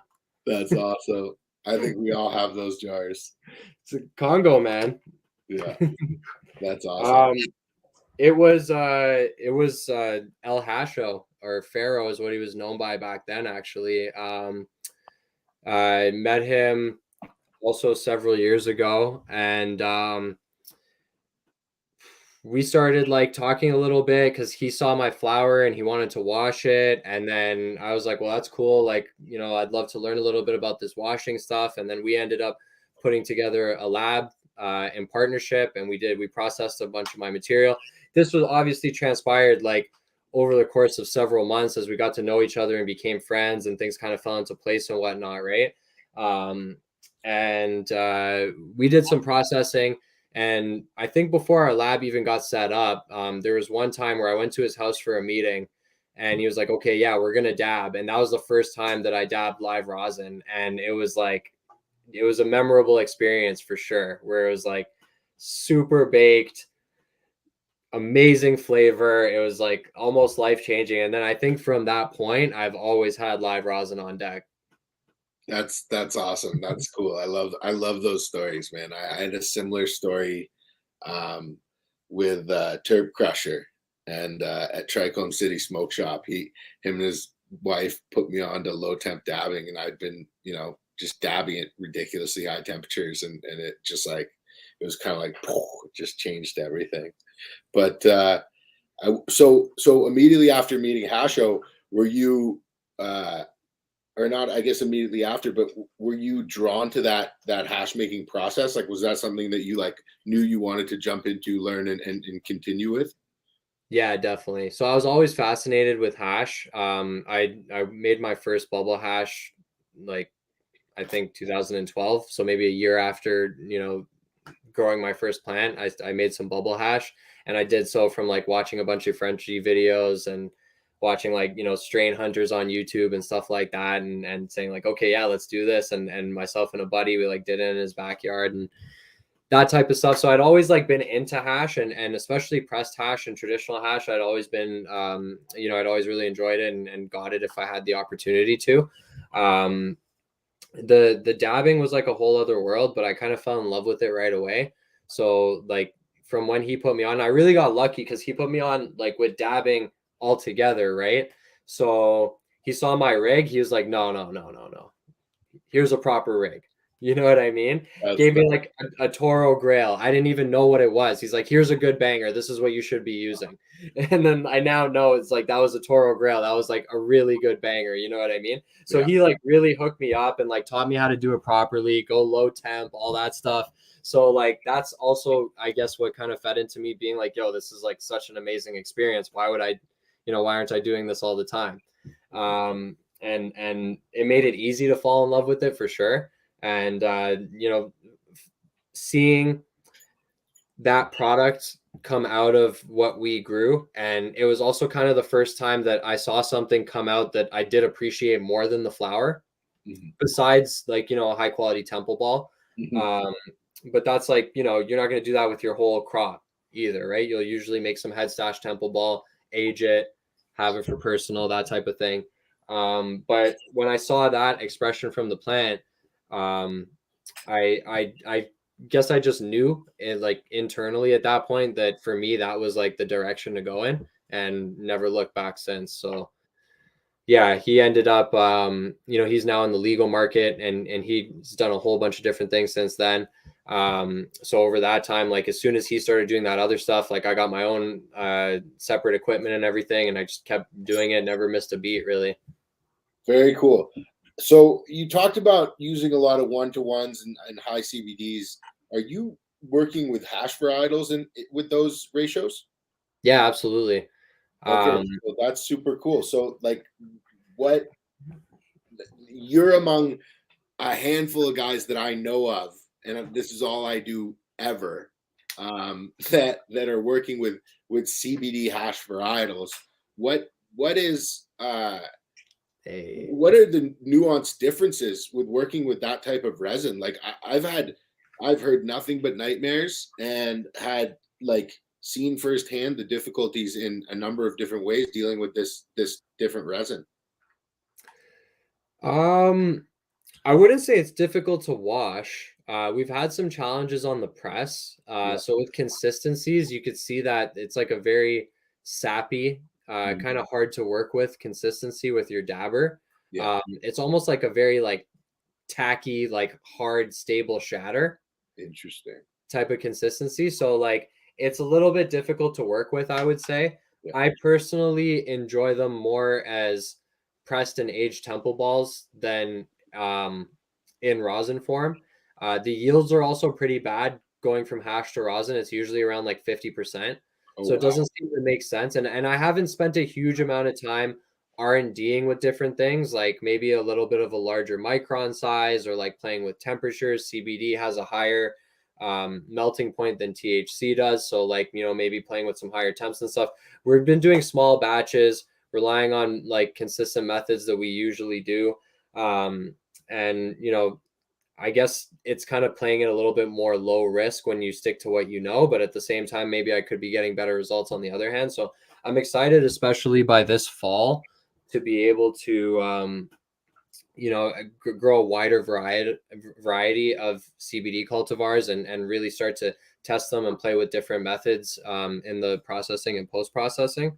But like collection difficult, like what off the press when you're collecting, do you have to be ultra cold, and is it like, does it crackle up like glass when you're collecting? Yeah, that often happens. Like you got to make it cold to collect it, which isn't a problem. That's easy. Yeah. We have like a freezer right there too. You can just put it in for a couple minutes and it'll stabilize enough that you can collect it. And it'll kind of crack a bit and stuff too, but like I don't worry about things like that happening. It would be nice if we could actually, I like to kind of mix it a bit before I put it in the jar to homogenize it. Yeah. But yeah, we can't do that. That's cool. I'll let the process happen. It's actually really interesting. It's a much lower quality than those other things that you were sharing, but we do have a video on our page of the CBD rosin curing, and with the way the terp bubbles form, like it really rises, and like way more than any of our other rosins do. I put like a little time lapse once of like a huge bubble kind of forming and then collapsing, and that was about over an hour's time. It's really interesting. It's I'd love to be able to actually have analytical testing at all of those points, so I could start to like try to figure out a little bit more about what's happening. But it's just a fascinating process. That's very cool. All right, is it the same selection on the CBD? You're looking for a sandy head that has stringers between your fingers but isn't greasy. Are you able to kind of make those same selections, or with CBD, do you just have to be like, man, none of these are all greasy, but we're just gonna wash them all? You know what I mean? Like, is it actually better? Most of the CBD cultivars that we've worked with have all been sandy, so they've been easier to work with. And I think that, again, the higher melting point of CBD can probably be attributed to that, because it's going to be a little bit more stable. Very cool. Interesting. That's awesome. I mean, I would even possibly speculate that, like, the high THC breeding, or like the tunnel vision on breeding high THC numbers could contribute to like so much greasy resin, right? Because I mean, THC is at least when I think about THC distillate, it's like super sticky. I guess it'll be more in THCA form when it's on the live plant, though. Yeah, absolutely. Man, that's interesting. I know there's a guy named Fox Tracks out of the US, and I think Blue of Green Tank is also playing with some CBD hash, but like very few guys are looking for it like that. And I think that's really cool. Like, I've always thought that, if you can get a CBD dominant or a CBG dominant varietal and make some type of solventless offering, or any type of concentrate, and be able to serve that to non-users in dab or concentrate form as an entry point, you'd be able to convert a lot more people, just on the cleanliness of the taste. I mean, non-smokers that don't smoke tobacco, like, unless it's ultra premium cannabis, like that cannabis is going to have a taste that they're not accustomed to, whereas a concentrate like that won't. And so creating plants like that, I think, is really special, and having your ratios balanced so you can run solventless extractions or cryoethanol extractions and know what kind of spectrum you're getting. I think that is valuable and overlooked, and guys like yourself who are forward thinking are really smart for doing stuff like that. I wanted I want to ask you about your thoughts on fresh press versus cured rosin. Do you believe one to be generally a better representation of the living plant than the other in your experience? Yeah, 100% cured rosin. I don't even put out fresh press at all ever. I think fresh press is actually harmful. There's just too much monoterpenes that need to be off gassed, and it burns the shit out of your lungs, and you can't even taste it properly. Honestly, anytime I've dabbed fresh press, I've never had like a full flavor. I very much agree with you. We bring on all different types onto this show, and everybody shares their opinion, and it's very interesting to get the West Coast California opinion on, the preference of, well, if I don't see the fresh press, then how do I gonna know it's good and it was clean, or whatever that theory or line of thinking is. Whereas, in Canada, even in the traditional markets, and guys, like ourselves, who've, probably been experienced at earlier ages, we never got the opportunity to try anybody's fresh press. It wasn't really a possibility. And, we weren't really shipping around stuff on ice packs until more recently. Like, that wasn't something we did 10 years ago or 5 years ago. Or maybe RJ did, I don't know. But yeah, no, I tend to agree with you. Are you, when I would say as well, like, just because you mentioned skepticism about cleanliness of product as being something mentioned from people in the California market, I feel that's like a representation of people being disconnected from the producer. If you know your producer, if you have a trusting relationship with your producer and the values that your producer represents, then that should never even come into question. Absolutely. Unfortunately, that's the reality of the market, especially in that mid to lower tier product offering, where the value brand is typically not the cultivator. What shocked me, when I started going down to California, and it got worse as the years went on, was you'd go to these huge booths, you'd wait in line to talk to them, and they'd give you out a sample, and you'd be like, how is this grown? And they're like, we don't know. We don't grow this shit. It's like, bro, they let you sit. Like, I know you're not the head of the company, but like, you shouldn't say that. Like, you should know, like, the medium upon which this flower was created, but that's not what people are asking, and so it doesn't matter. So I find that really, really interesting. I want to ask you about live versus dead, or cured material versus fresh material. Do you have a lot of experience running both, and what are your experiences there? Yeah, I definitely have a ton of experiences running both. In terms of the actual process, not a ton of huge differences. I mean, for someone in my position, like, there are obviously a whole bunch of like points of care and handling that need to be a little bit different with the live, but we've always primarily worked with live, so it's kind of just part of our standard process. I don't really think of it as like doing something above and beyond. I actually also like to put my dried material in the freezer at least for a couple hours before washing it to get it cooler, right? Because if you think about it, when you load up your washer, if your material is going in room temperature and you want your water to be ice cold, why are you having your material warm up your water? You know what I mean? So almost everything's the same for me, even when I'm working with cured material. Have you encountered many cultivars that you prefer cured as opposed to live? I've encountered some, but usually I prefer them live. I'm a little bit of like a terp junkie like that, and like my lungs don't thank me for it. I wish I got more on the cured. I do find the cured to be more medicinal though. So like, Interesting. I have allergy induced asthma, so I particularly get it in the fall when there's a lot of mold spores in the air. So I'll have a tight chest in the fall, which is also harvest season, when I'm like getting exposed to like large amounts of terpene. So like my breathing is always super messed up in the fall. So I'm pretty much exclusively dabbing hash rosin in the fall because it's easier on my lungs. So it's not taking as much of a toll and contributing to that tightness.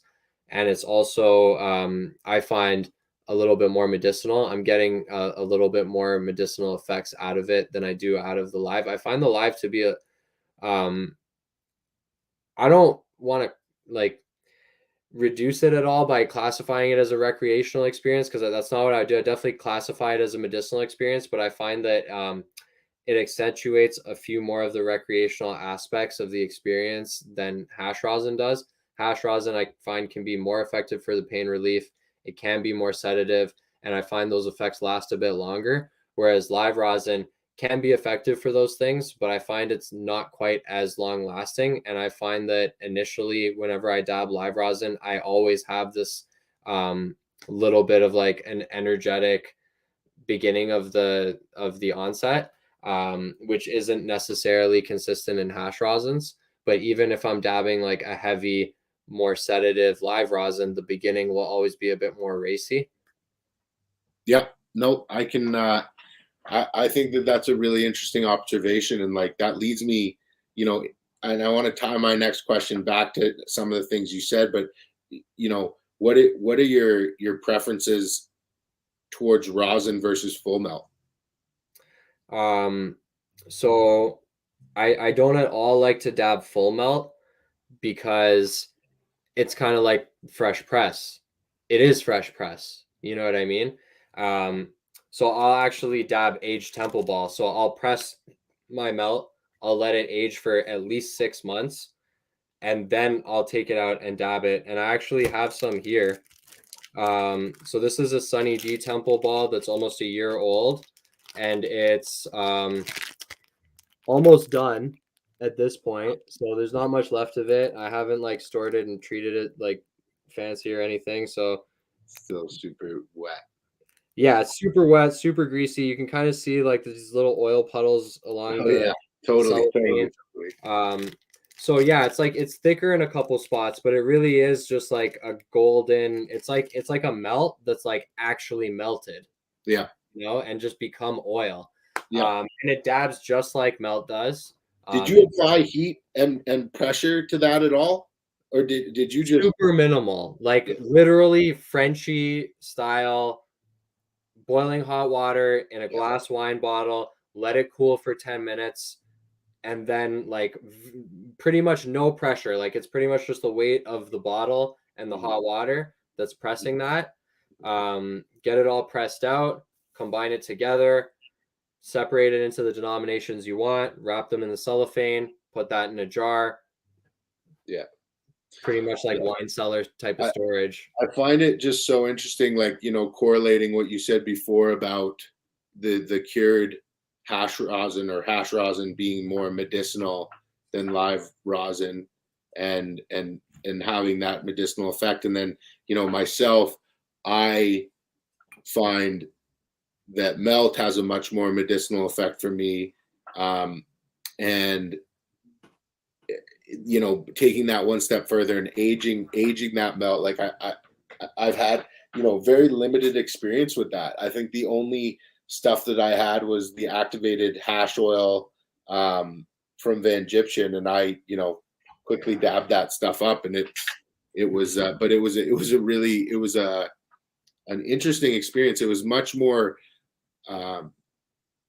it was more sedative and calming, and so I feel as though the larger consuming population that aren't already consuming are much more, will find an aged resin much more approachable than a live resin, just for all the reasons that you said. Whereas, consumers maybe such as ourselves would prefer a live resin to an aged resin for those exact same reasons. We want to take that ride or feel that rush, or have those heart palpitations or whatever it is that happens. And so I think that aged resin does definitely have a medicinal a much more medicinal effect. I agree with what you say completely, Adam.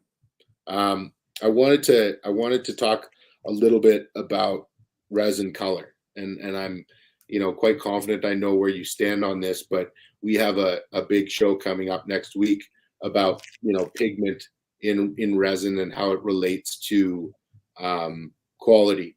And there are definitely many different camps and variations on those camps, or maybe there are just two different camps and variations on those two camps. But I'd love to get your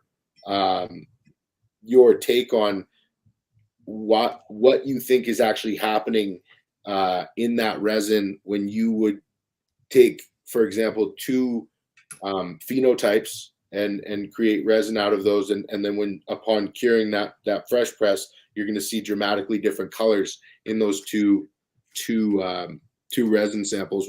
What do you think that's attributed to? Is that a terpene?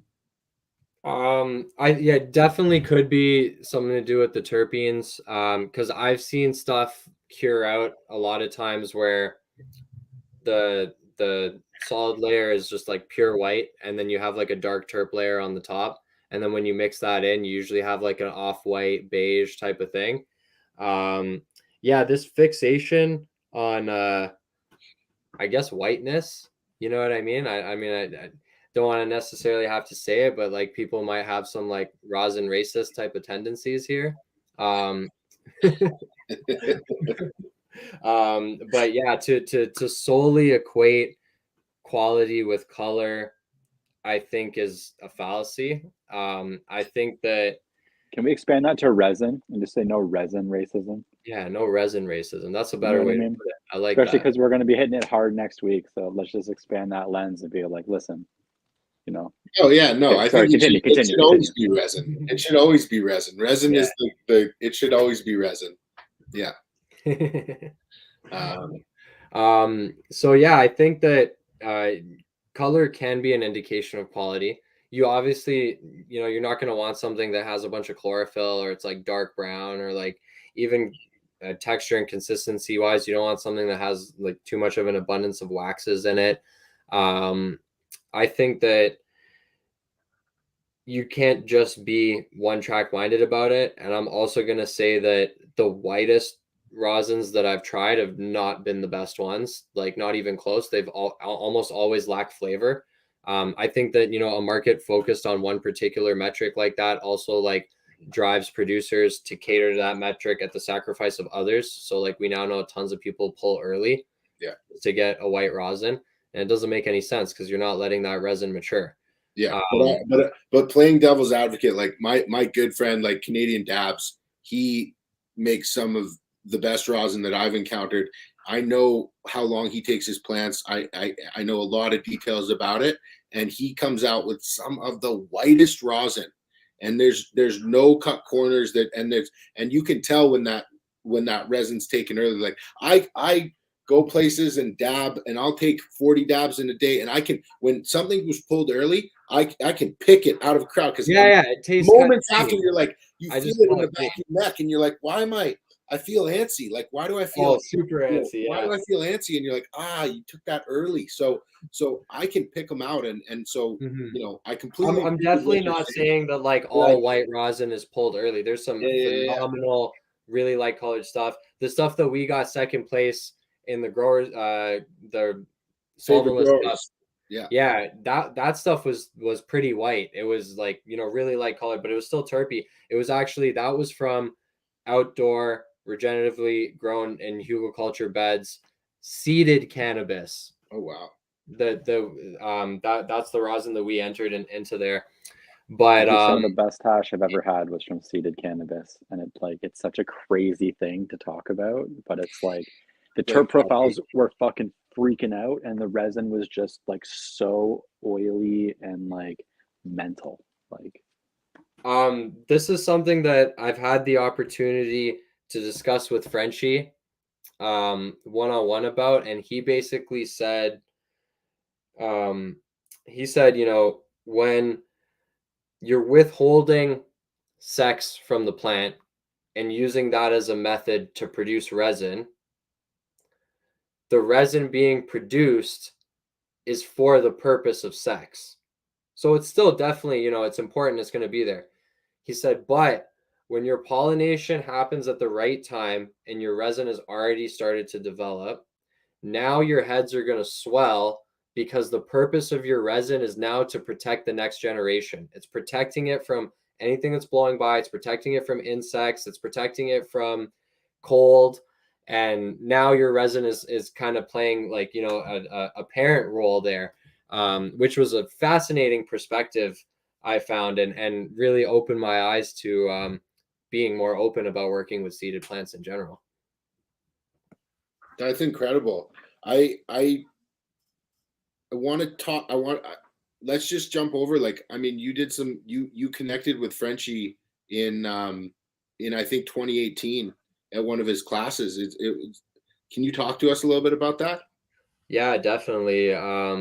Yeah, it's just a very surreal experience to get the opportunities to connect with him and Kimberly, Madame Cannoli. You know, definitely can't overlook mentioning her. She is absolutely, you know, 100% a huge part of everything Frenchie's ever done. Goes without saying, like, he wouldn't have been able to connect with us the way he did if it wasn't for her. So shout out to Kimberly. But really great opportunities, super surreal. Like I said, first time I made hash was like pretty much as a kid, watching Frenchie videos on YouTube and learning from him. Fast forward to almost a decade later, taking his class, getting to ask him questions, talking to him, connecting with Lachlan, who was working closely with him at that time, getting to learn a lot from him as well, being pulled into that world completely. That's really what connected me directly, even with the Dragonfly group and with Josh and Kelly, was through working with Frenchie and Kimberly and Lachlan. Then, you know, they were doing stuff with Dragonfly that I naturally got pulled in through that. But the primary thing that we got to work on together was the Trichome Research Initiative. And that was a study on the aging of resin, trying to analyze and start to determine what's going on in that process.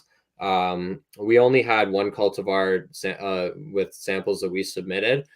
So by no means were we able to get the type of data to start to draw conclusions of what's going on. But we wanted to set the framework for a study, just put something out there and start to quantify it. The idea initially was to significantly expand the project and work on it. With Frenchie's passing, we haven't been as active on it. I'm to be honest with you, not sure if Kimberly's done, you know, some other work behind the scenes on it and stuff, but I do believe that there's still an intention to push it forward, and I think other people will do so too. Like the information's been put out there and the framework's out there, so other people can pick it up as well at any time. But yeah, we are just taking the Temple balls or High North Labs, actually. So again, another shout out to High North, because Rick and John over there, really amazing dudes, super for the culture, always looking to support the progress of cannabis in general. So they actually were not only participating, but I would say basically sponsoring, because they were providing the testing that was going on. We actually provided the samples from our garden, but the testing is like, you know, you can't do anything without that. So they've been doing that testing, and I believe they still have more samples as well that will continue to be tested, and we'll start to see what's happening in that aging process. We did get on the 6-month sample notable levels of THCV, which weren't at all present prior when before the aging process. So that's something cool that happened. That who knows if it happens consistently, but that's cool. That is very cool. I mean, I think that there's going to be a lot unpacked in you know, long-term studies of what aged resin is, and it'll be, you know, the beginning to start valuing it and showing people, you know, what it's worth. I first connected with I think it was Frenchie, and I met Frenchie and Lachlan at the same time, and I was like, it was very clear to me that they were very close, and that, you know, Lachlan had spent a tremendous amount of time with Frenchie and learned, you know, his mannerisms and what he needed, and was very much like an important part of Frenchie being able to move through the conferences. Just probably not as much as Madame Cannoli, but I actually never actually got to meet Madame Cannoli yet. But but yeah, Lachlan made a lasting impression on me. He was just an incredibly knowledgeable, and the amount of knowledge he imparted to me in such a short time definitely left a serious impression. So I'm super stoked that, not only were you able to connect with him, but, develop a relationship with him and work with him. He's somebody that I definitely look up to in this community as doing the real work. So that's awesome, man. Yeah, man, definitely brilliant dude, great communicator, like always dropping tons of knowledge. Anytime anybody meets him, they can expect to get a bunch of knowledge dropped on them. Yeah. No, it's kind of mind-boggling. It just starts coming at you, and you're like, what? Yeah, that actually does bring to mind to talk about a couple of the things, or one maybe in particular thing that Lachlan's done, because you mentioned he was helping Frenchie navigate through the expos and the conferences. Absolutely. And I'm sure that part of that must also relate to his previous experience. Prior to working in cannabis, he worked in performance physiology with MMA fighters. So yeah, he's worked with he's worked with some UFC fighters and whatnot. So I'm sure he's had to navigate through stadiums. He's been to Brazil and spent time That's there. cool. That makes a lot of sense. Like, just the way he moved around him, I was like, yo, like, this guy is taking care of, like, this guy is about this man. Like, this guy is taking care of this man. It's like, Yeah. No, he could definitely hold someone down and navigate them through crowds and all that. And yeah, so he was part of like the fight camps, right? So the one particular thing about that I thought worth mentioning was Elias Theodoru. Yeah. He's yeah. So Lachlan worked with him, and they got an therapeutic use exemption for cannabis for him. And yeah, now he's the first cannabis sanctioned athlete to have a fight in the United States, where he was allowed to test positive for that medical reason. So it's like groundbreaking history right there. Yeah, huge, absolutely huge. I wanted to bring it back. I still have a couple of hash questions for you. I want to talk about machine washing versus hand washing. What are your experiences? Do you have any experiences with these new commercial machines? Are you working with any right now? Yeah, I'm working with an Osprey. Okay. From Low Temp. Yeah. I mean, hand washing in a commercial setting doesn't make sense to me.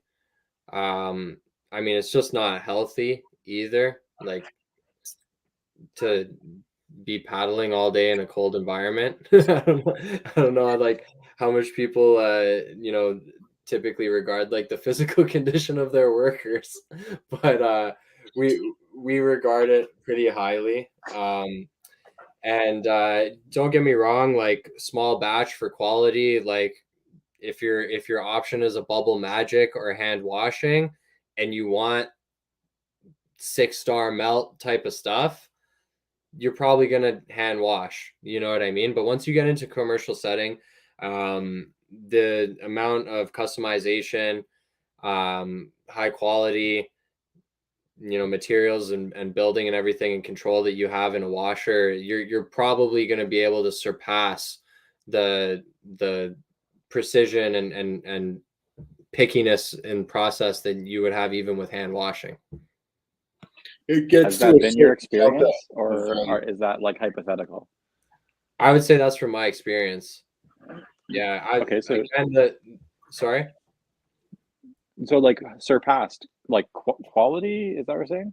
Yeah, I wouldn't be able to give you a completely direct answer because I've never large scale machine washed and hand washed the same batch and been able to compare it. But I have absolutely made the best stuff I've ever made with this commercial steel washer. Very cool. Okay. I like that. In an ideal world, are you a top agitation or bottom agitation? I'm dying to try out the hashtag, the new Canadian company's equipment that does the top agitation. Yeah. Hypothetically, I like the idea of top agitation better. It makes sense, especially for even just the draining process. Let's say there's no impact whatsoever on the actual wash. And my hypothesis would be, as you're washing, your heads are settling to the bottom. So why would you want your agitation on the bottom where your heads are chilling, right? That's just, first of all, going to kick them back up to the material where they could potentially stick to something, or like, just why would you want them to be floating around? Something stick to them, a small particulate or whatnot.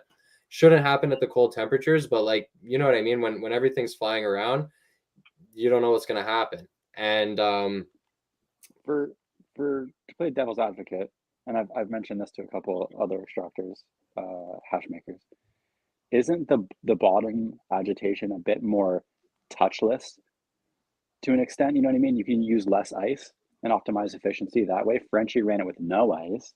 no ice, yeah. So like, Because the like cannabis will float. what's softer on the gland heads? No, that's a really good point, because the cannabis will float, so it'll actually impact with the impellers. I didn't even consider that. So it's like there's so many factors, and I really want to unpack this more. Like, we're having the pigment show. I want to have like a hash show just straight talking about like all this kind of stuff too. Like, let's keep just pounding down the rabbit hole, guys. So just to respond to Mike West, we have so much trouble operating the Osprey with the false bottom. We have it and we can't run it because it just affects drainage. It gets clogged up and it doesn't drain properly. And when you got material in there that you're trying to drain, that's like a red alert. You can't have that happen. So yeah, we can't use the false bottom. It's just not functional. And the draining. So what I was going to say was, first, agitation seems like a minor factor, but you made it a major factor with that really good point. Drainage was going to be the reason that I like the top agitation the best, was because the way our machine is designed, the drain, in order to drain, the water has to go around the impeller, and there's a small gap, so that can get clogged. And then the only way to remediate it that we've found is we got to kind of run it and try to clear it. But then it's like a cat and mouse game too, because you don't want to run it when there's no water in there. So it's definitely not optimized. There's definitely improvements that could be made on the machine, but it's functional at the end of the day, and you can work with it. So do you feel head-to-head, paddle to machine, any machine on the market today, do you feel like a better product can do you feel like can match a hand paddled quality, or do you feel like the technology is not there yet? Yeah, definitely. That's I think the Osprey that we're working with can match a hand paddle quality. Although it's not a completely perfect machine, I think that in terms of quality, it can definitely do that. It all depends on your settings, because like I can run it at the lowest RPM setting and it's like barely even going to be moving, and I can pull that if I want and get like the extremely top cream that's in there. You're doing that every time. No, I'm joking. I like to ask everyone that comes on the show. I know a lot of guys work with a lot of different equipment, and everybody's got opinions, so it's really just cool to hear what everybody has to say. I want to switch gears a little bit and talk about resin mixing or blending. Do you have a lot of experience with it? What are your thoughts about it? Do you see it as something that's growing in popularity? We're seeing a lot of blends out of the States winning competitions. Is it something that you've practiced? It's something that I've practiced personally and I've enjoyed, especially when I get to know, what's in my garden, and then I'm constantly like coming up with different ways that they can blend in different ratios, just for personal consumption, especially with the CBDs. Like taking a half dab of a 1-to-1 and then adding like some guava to it. I love doing that. That's a lot of fun. And I just never really considered it actually in a commercial context, because I didn't think that the market was interested in it, to be honest. It's really intriguing to hear that it's winning some cups in the States and it's starting to get some buzz, because I'm an advocate for it and I think it's great. But I honestly thought that the market perception on blends would have been like, oh, these batches weren't that great quality, so they blended them together. I did once release a PB&J, which was a peanut butter breath and cherry Bordeaux, which is like a signature strain that we have that's got like tart cherry terps. and it got really great reviews. But I've only done that once, and I kind of just did it for fun because I really like the mix. And did you mix that flour material, or did you create the resin separately and then combine them? I made the rosin separately and then combined it. Right on. And is that something you would ideally do, or do you feel like once you figured out your ratios, it wouldn't matter one way or the other? I kind of see it like a mixology, and every batch can be a bit different. So just from that like gustatory perspective, you kind of want to see what your flavors are individually and then be able to blend them and ratio them based on that. Yeah. So from that point of view, you definitely, ideally in an ideal world, create things separately and then have an expert come in and blend accordingly on a small scale, then large scale. Yeah, exactly. Right on. One question that I ask everybody, or I like to ask everybody that comes on the show is talking about hash yields and the numbers that we throw around as makers in the industry.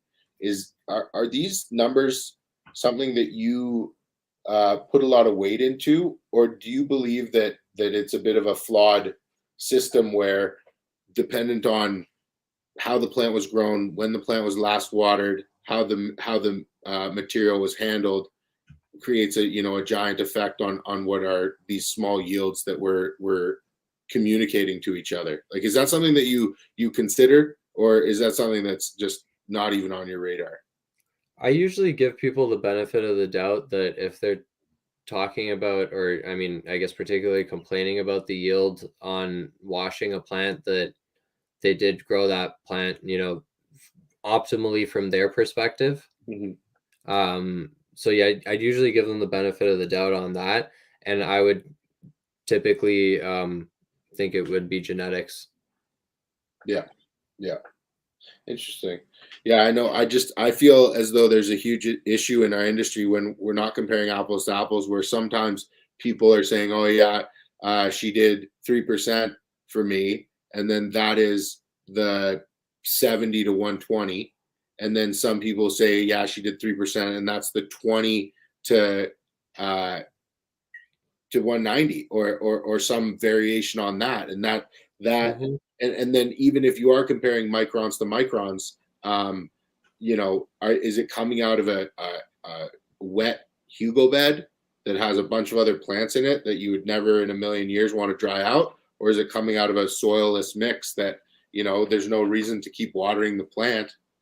Why not just, and somebody maybe stopped watering it 3 or 4 days ago? So I think those that's things. a big one for me.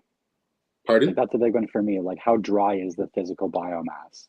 Yeah. Because like that like the water activity, like what's going on?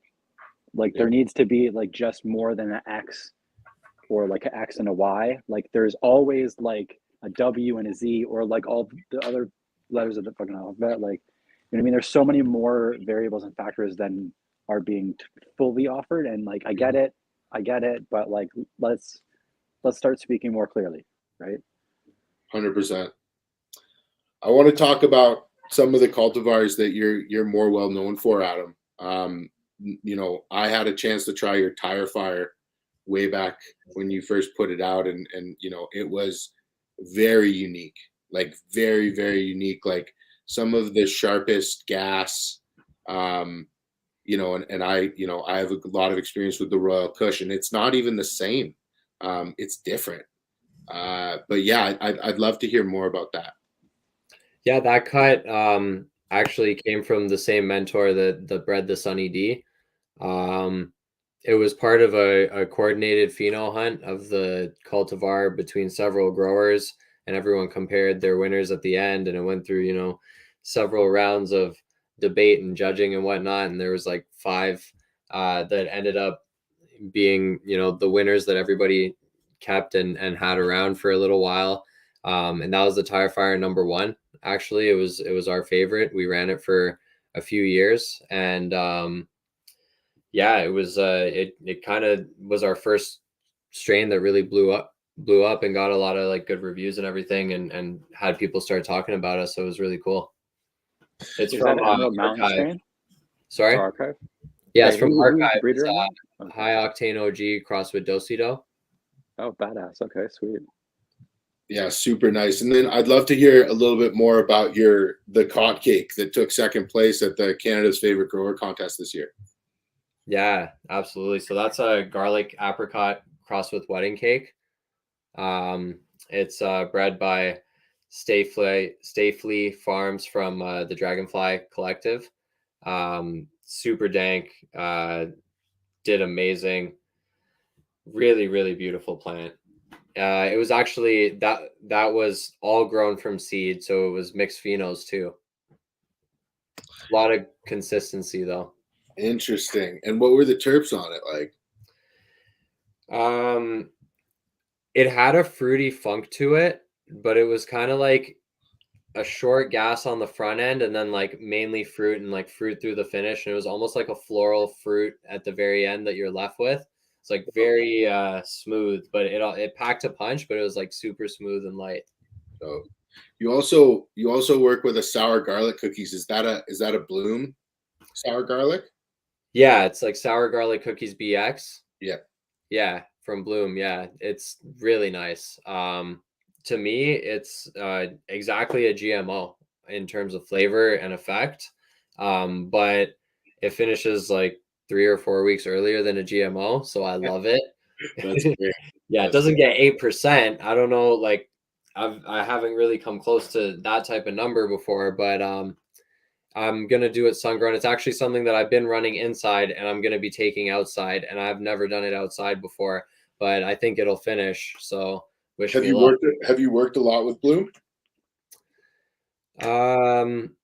Not really, just a little bit in recent times. I didn't even hunt these either. I was given the cuts, but it was hunted by someone who like has always given me fire, so I trusted it, and it's done awesome. That and sticky grapes came from the same person, and the sticky grapes is doing amazing for us. That's the best yield I've ever gotten, which is well, actually no, the best yield I've ever gotten indoors, which is 4.8%. And that's your 40. What micron are you measuring? That's 70 to 150 basically. Okay. Oh, see. Yeah. Yeah. I only ever count like the fire resin, like whatever other grades come out. Like I don't waste them. I'll like still press them or use them for a different type of product or something like that. Like press hash rosin out of that for topicals. But I'll only ever count the fire in my yield when I'm talking about it. So like you said, so many different languages, you never know who's saying what. Absolutely, man. I want to switch gears a little bit and talk about the Canadian space. And you touched on it earlier, and your previous efforts and the limitations they're put on smaller operators. But for the people listening who aren't from Canada, I'd really like you to offer your opinion on how you think Canada did with legalization, and what major changes might you have done differently, if you had a crystal ball. I mean, it's hard to say really. They did as expected is what I would think. I think it would have been nice if they had more of a welcoming perspective to people who had experience in the space, particularly people who were licensed for medicinal cultivation. But it was completely the opposite approach, right? It was a big business type of approach, which you can also understand that from a regulatory perspective, they wanted to protect themselves to a degree, and that's why they tried to apply such high standards. I don't think it's appropriate for cannabis to be regulated under pharmaceutical standards. I think it should be regulated as an agricultural product and as a natural health product in the same way that, a crop like echinacea is regulated. I think that if that approach was taken, we're going to be working in farming. We're going to be growing like medicinal plants like chamomile and lemon balm, but mainly we're going to be growing food and producing food, raising livestock, things like that. And if cannabis at any point in the future is seen as a natural health product, we're going to be participating in it immediately, because that's exactly the type of things that we want to do with it, particularly in the compounding aspects. But at this point in time, it just doesn't seem to be worth the insurmountable amount of headache that it takes to participate in the space and deal with all the hoops. And especially when it's like, you get to a point where you figure out all the production stuff and now you have distribution problems. Yeah. It's insane. So, and we've seen that. We've met with farmers in the legal space that have beautiful, high quality product, and they can't sell it. Yeah, and it's not being talked about enough. It's a huge issue. How do you see big businesses' role in Canadian cannabis long term, and how do you see the craft farmer shouldering his space out? What advice or light do you see on a solution ahead for smaller groups?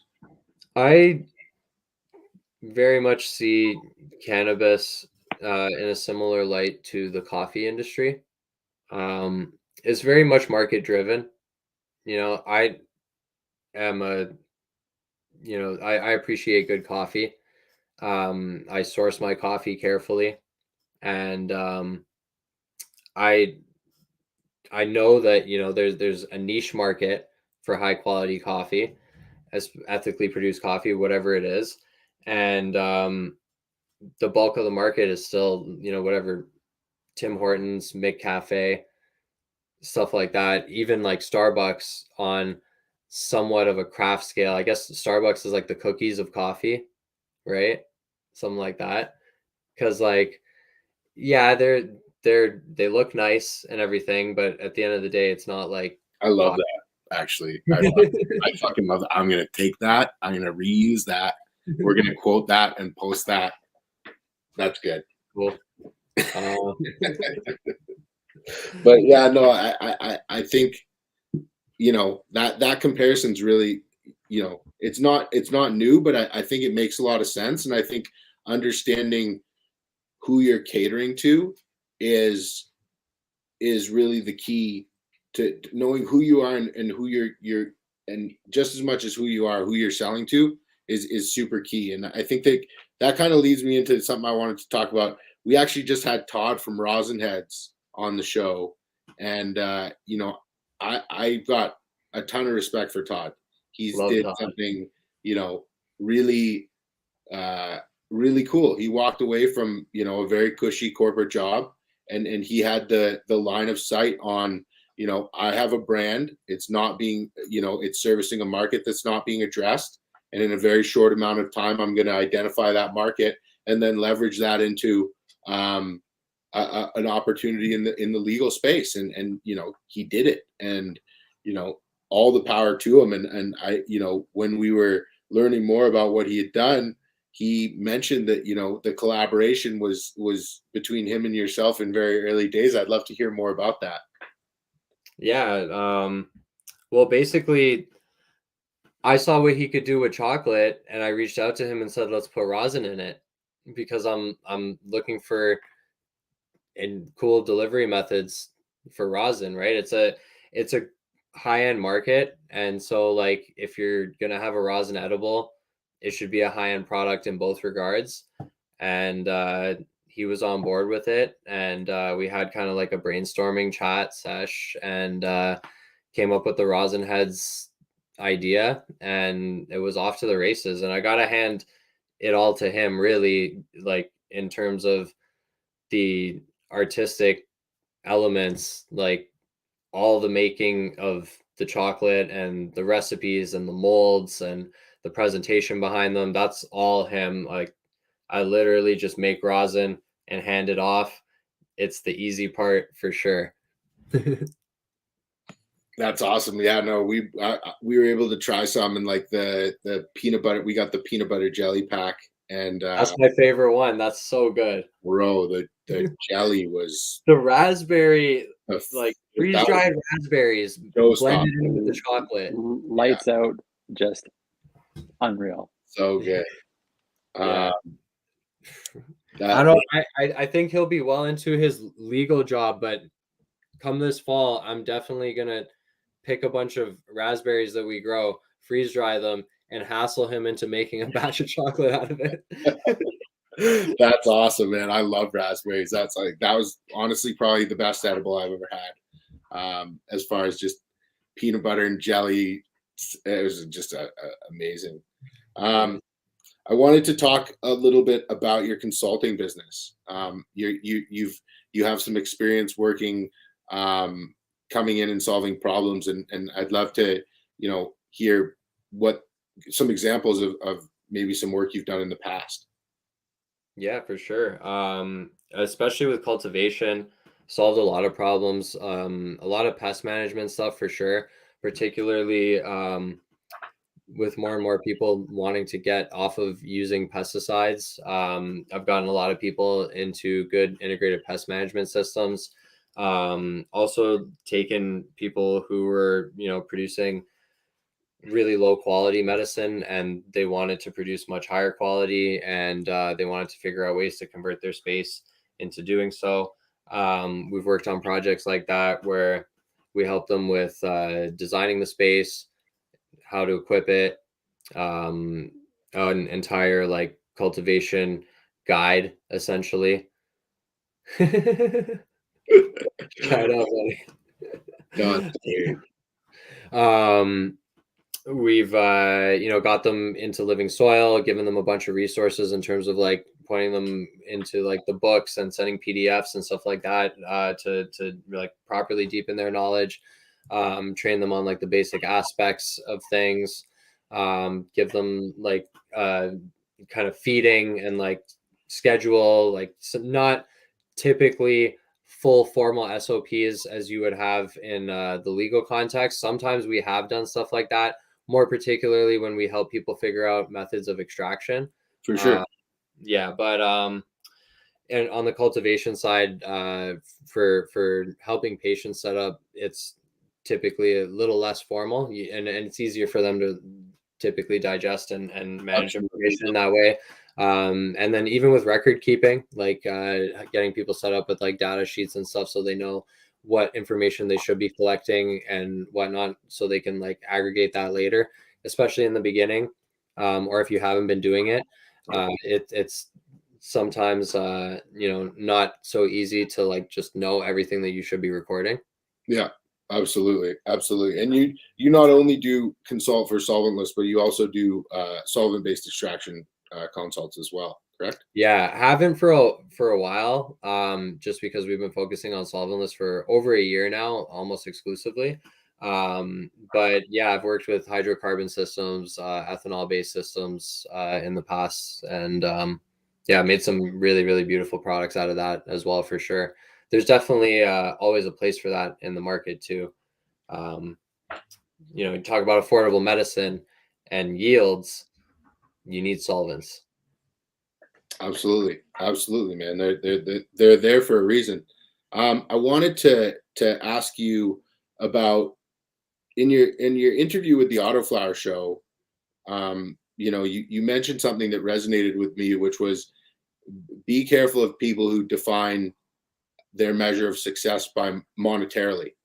And I am often quoted saying that, we as members of this community hold ourselves to a different standard than people who are in it here to simply make a living or pay their bills or put money on the table.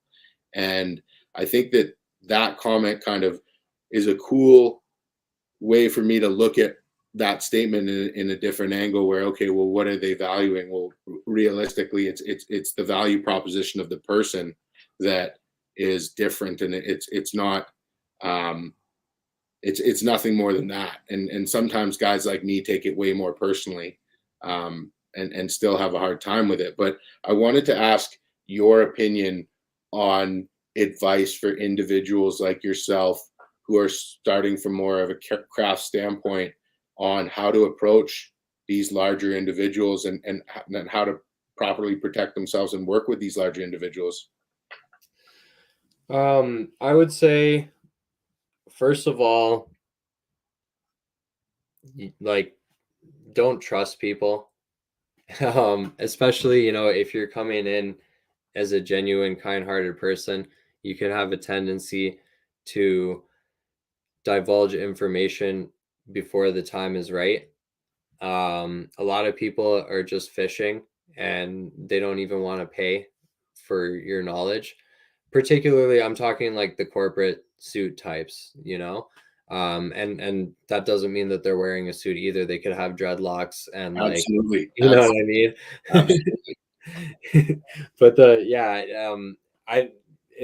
that's not a particular phrase that, like, I've kind of thought a lot about. I guess it was just offhand, but I'm glad that you brought it up, because I think it is definitely a good measure of just like, yeah, what are people's values, right? Yeah. Everyone that works on our team, economic viability is a part of sustainability. Like, you have to be profitable to survive. Like, there's tons of different ways to be profitable. We want to focus on doing it by creating intrinsic value. So yeah, producing food, like, hard to argue that that's not an intrinsic value. You know what I mean? And we're doing so while building topsoil and sinking carbon and doing things like that, right? Contributing to the ecosystems. Absolutely. So, like, everyone that we work with, we have our own economic and financial needs that we need to get out of our work, for sure. And that's, like, a part of why we work, absolutely, for sustenance. But at the same time, yeah, like, what drives us is not that. What drives us is, like, what we're able to accomplish. And we have different things that we want to accomplish, and we focus on those things, and we analyze and, make a business plan around it and figure out how we're going to make it economically viable and then pursue it, right? But the point is not, hey, how do we make money out of this? The point is, like, hey, how do we accomplish this, and how can we also make it economically sustainable? Yeah. Right? Yeah. Absolutely. It's got to be, it's a community focused thing. I mean, when I was working in commercial real estate, I wasn't making decisions based on what I thought the community was going to think about me. I was making, I was making decisions based on how much money I could make. And in that community, it's celebrated to cut the legs out from someone else. And that's a championed move. So it's not a bad thing. It's a good thing. And it's so much different when, your recognition, and your peer group is the community in which you do business and interact. Like, it just changes, everything, and really should be how everybody lives. I mean, realistically, because then, you walk the straightest. Yeah. I have a policy where, like, a lot of people say, don't mix business and friendship, but I, like, revel in the opportunity to mix business with friendship, because to me, that's, like, often how you can learn someone's true colors. And if a business deal goes south with a friend, that's just, like, for a monetary cost. I just, like, kind of learned something about that person, and potentially saved, spending several years of my life maintaining a relationship with them, when perhaps their, like, interests weren't always genuine. Absolutely. Absolutely, man. I've had to learn that lesson, but it's all about being grateful for learning those lessons earlier rather than later, and preventing, further damage, and glass half fulling it every day. Because, Yeah. you can get really jaded in this industry, and walk away from it. And by no means do I feel as though you're walking away from it. I think you're making a wise decision. I think it's more novel to grow food, clean food, or just as novel as it is to grow clean medicine, and food is medicine. So, I totally commend you with your decision with that. But for those continuing on in the cannabis space, like, it is a disheartening journey. And So, to keep your head And on. we're still not like completely turning away from cannabis. Oh, no, absolutely. Yeah. But just not, Actively pursuing a Health Canada license at this very moment. Exactly. 100% 10-4 clear. Yeah. And not something that, I think that the brain trust that is you and your partner Lachlan is going to get in. There's so many licenses that are transitioning and changing and in flux. There's going to be a lot of need for actual hands-on knowledge and brain trust to be brought into a number of these companies that are really just empty companies with entrepreneurs who don't know a thing about growing cannabis or using cannabis or cultivating cannabis, and therefore don't know how to hire people to put around cannabis. And you see it in these industry in the turnover that happens in our industry. It's pretty massive, and nobody is fully to blame. I mean, the regulations can create constraint on bottom line, and then that creates constraint on salaries, and that creates constraint. Like it's a trickle down effect of what is, I believe, to be massive overregulation. Yeah, absolutely. And also, I guess to properly address your initial question, you can't always work with people who have an alignment of values. Like we don't always have the luxury of having those options. So if you are in a situation where you have to work with someone who could be approaching you in a predatory context, then yeah, definitely just make sure that you have your own independent legal representation to look over all your agreements and make sure that you get paid up front, and don't get paid in options, because that ship's kind of sailed. Gold bars. The stock scam ship's kind of gone now. So yeah, get paid in cash and get it up front and have your own. Don't like when you sign a contract that says you get some shares in the company, get those shares in the company, get the paperwork that says you have those shares in the company, because if anything changes and they don't want to give you those shares, then you have to actively go get them, and it ends up costing you money to go get them, or you just don't get them. And preferably make sure there's the absolute shortest window possible of time before you're allowed to sell those shares. Absolutely. If you can't sell them for a few years, then like you don't know what's going to happen. You're riding blind. Absolutely. Brian, how are you doing, buddy? Oh, I need to hit some dabs and catch up to you guys. You look like you need to hit some dabs. You look right pissed off, buddy. Yeah, bro. Too much seriousness. Now, you hit all my like good questions, though, James. I know. You made too many good notes, and yeah, Adam. So I was gonna say, so Adam, what's your thought on like homesteading? Do you see that as the future? Because you've talked a little bit about needing to get out of urban and suburban areas to really become regenerative. Do you think, and I think in my opinion, that's where things have gone since the pandemic, just in general population. But is that the dream for you?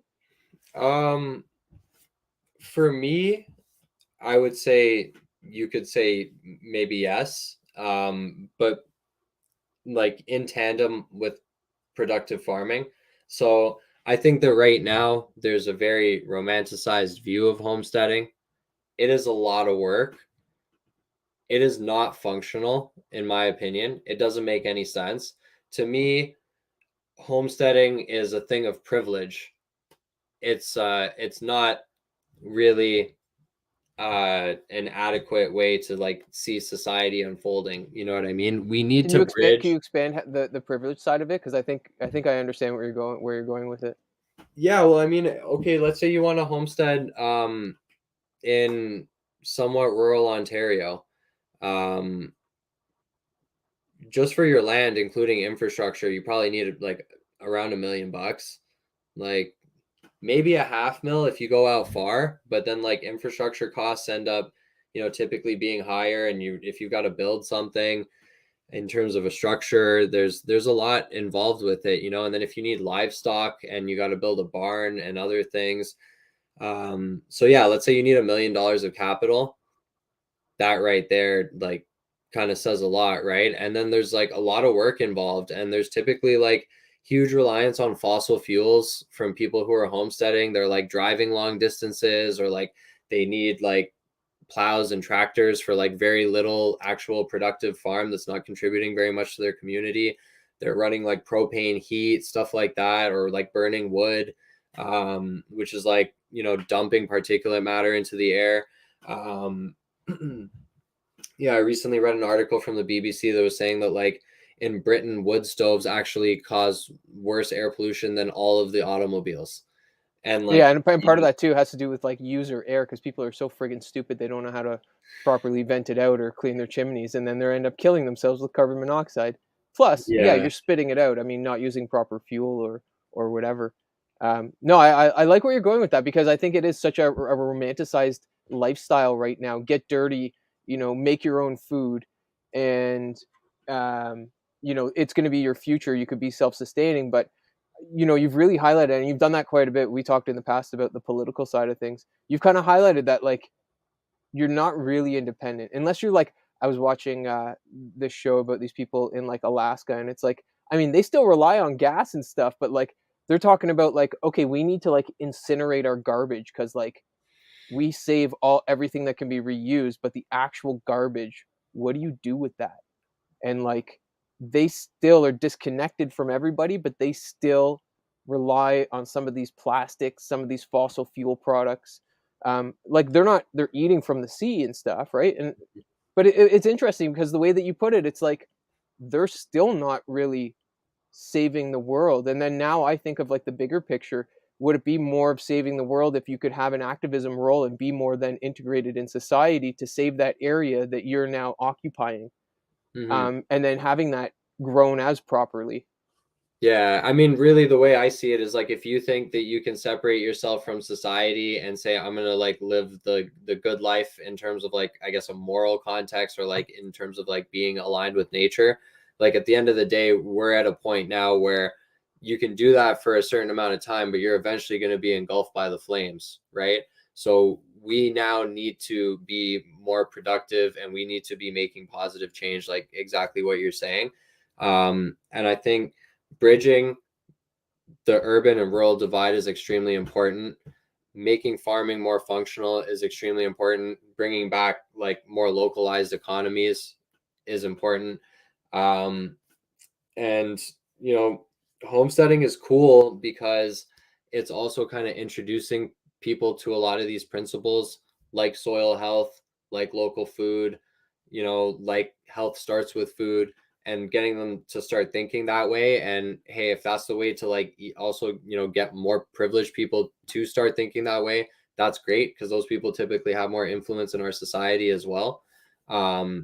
So you know, I'm not I definitely don't think it's a bad thing in general. Like, I think it's having a ton of positive impacts, and it's part of the process. But I think having small to medium productive, actually organic, like regenerative farms is and allowing the farmers to, you know, make an adequate portion of the profit in that economy are things that are going to have to happen in order for us to thrive as a society. There has to be like a program put in place that subsidizes these farms as they turn over. Reward the doers. Even just proper loan programs that people doing stuff like this could access would go a really long way, because there's a lot of people who care a bunch and they want to do it, and they don't have the financial means to do so. It's a huge struggle for us. Like, we're working out things with neighboring farms to lease grazing lands for our cattle over the summer, so that we can make sure that we grow out our smaller areas for them to graze in the early winter months, and we won't have to purchase very much hay to feed them. And also, like, in terms of health, it's going to be a lot better for them and nutritionally to eat more fresh grass that way. But it's taking like kindness and hospitality from neighboring farms that have that available pasture land, that they're not like, they're just using it to produce hay right now, so it's not extremely productive for them right now. But it's, you know, it's taking that cooperation on a community level for us to even like be able to do what we're doing. you know. I was going to say it takes a community, and that's maybe something that is lost on the urban side, and I really appreciate on the homestead and the rural side.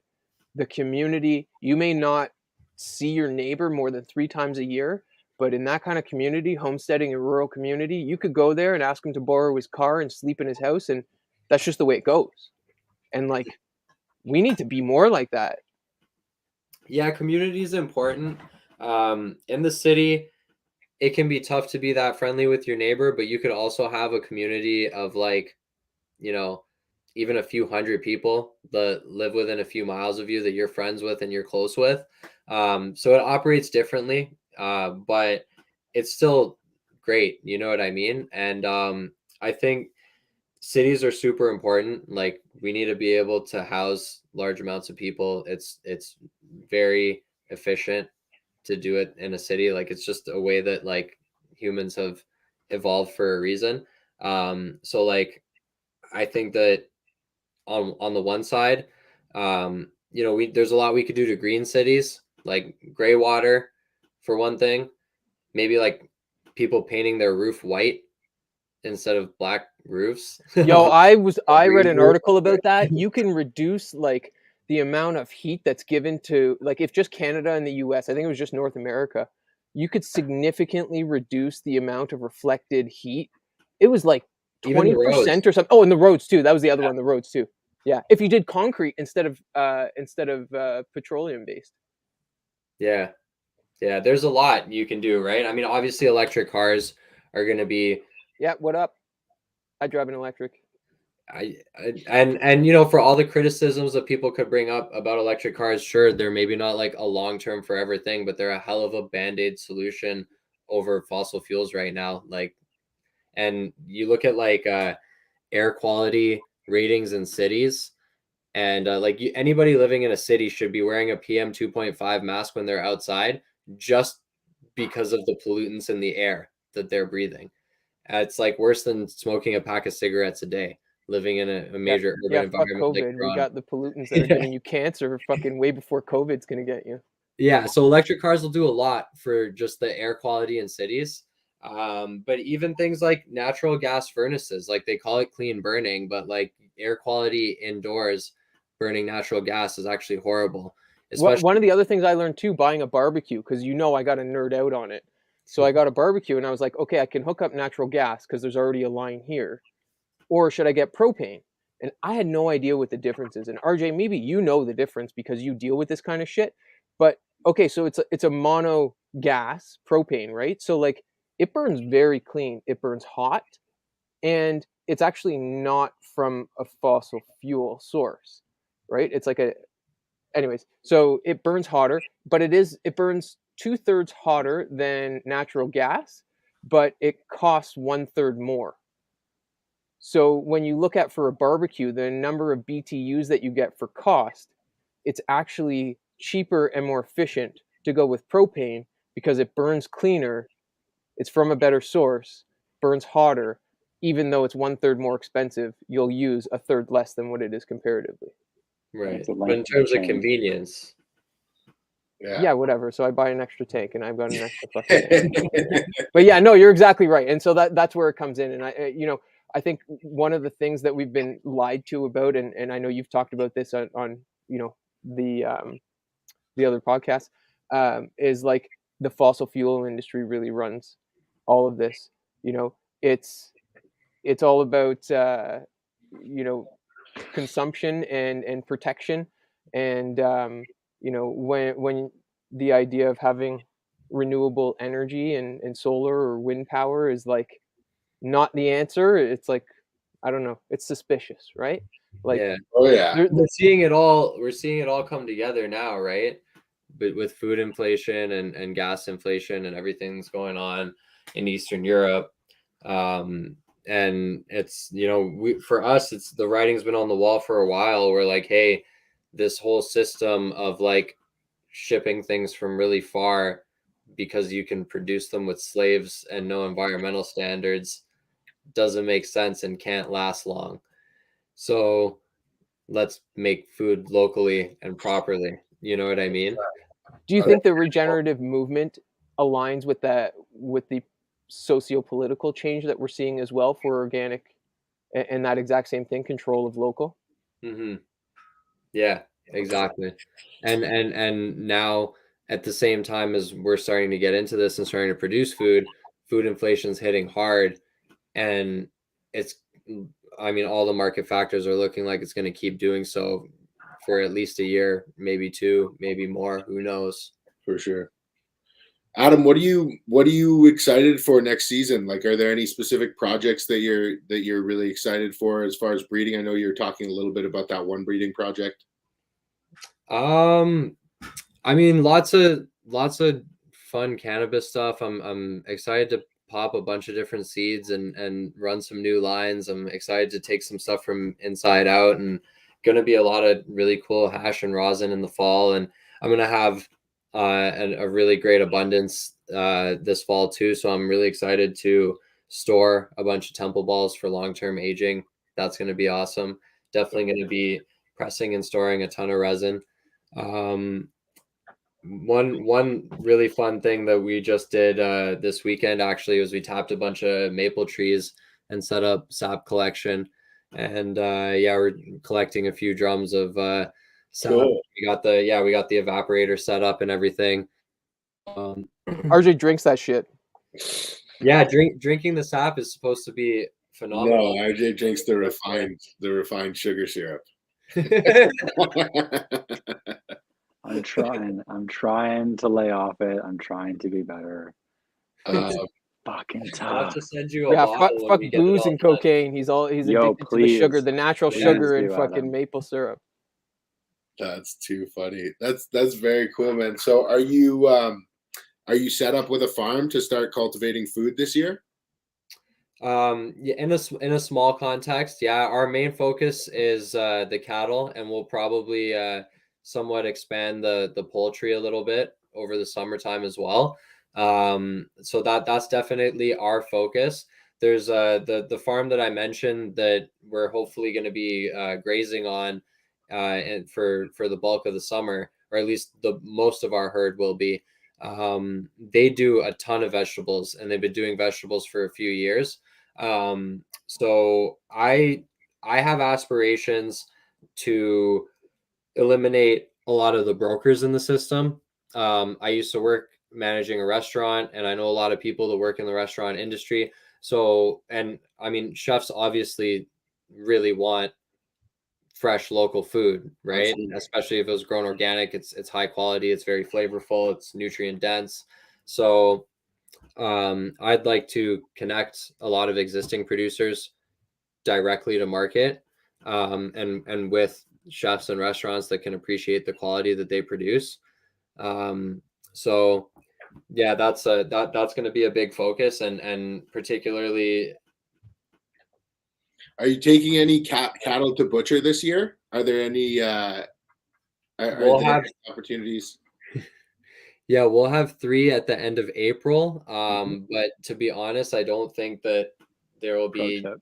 anything available. Like, just by the time it gets through like our families and our team, it'll probably all be spoken for. But in due time, it would be pretty cool to drop some steaks in the market.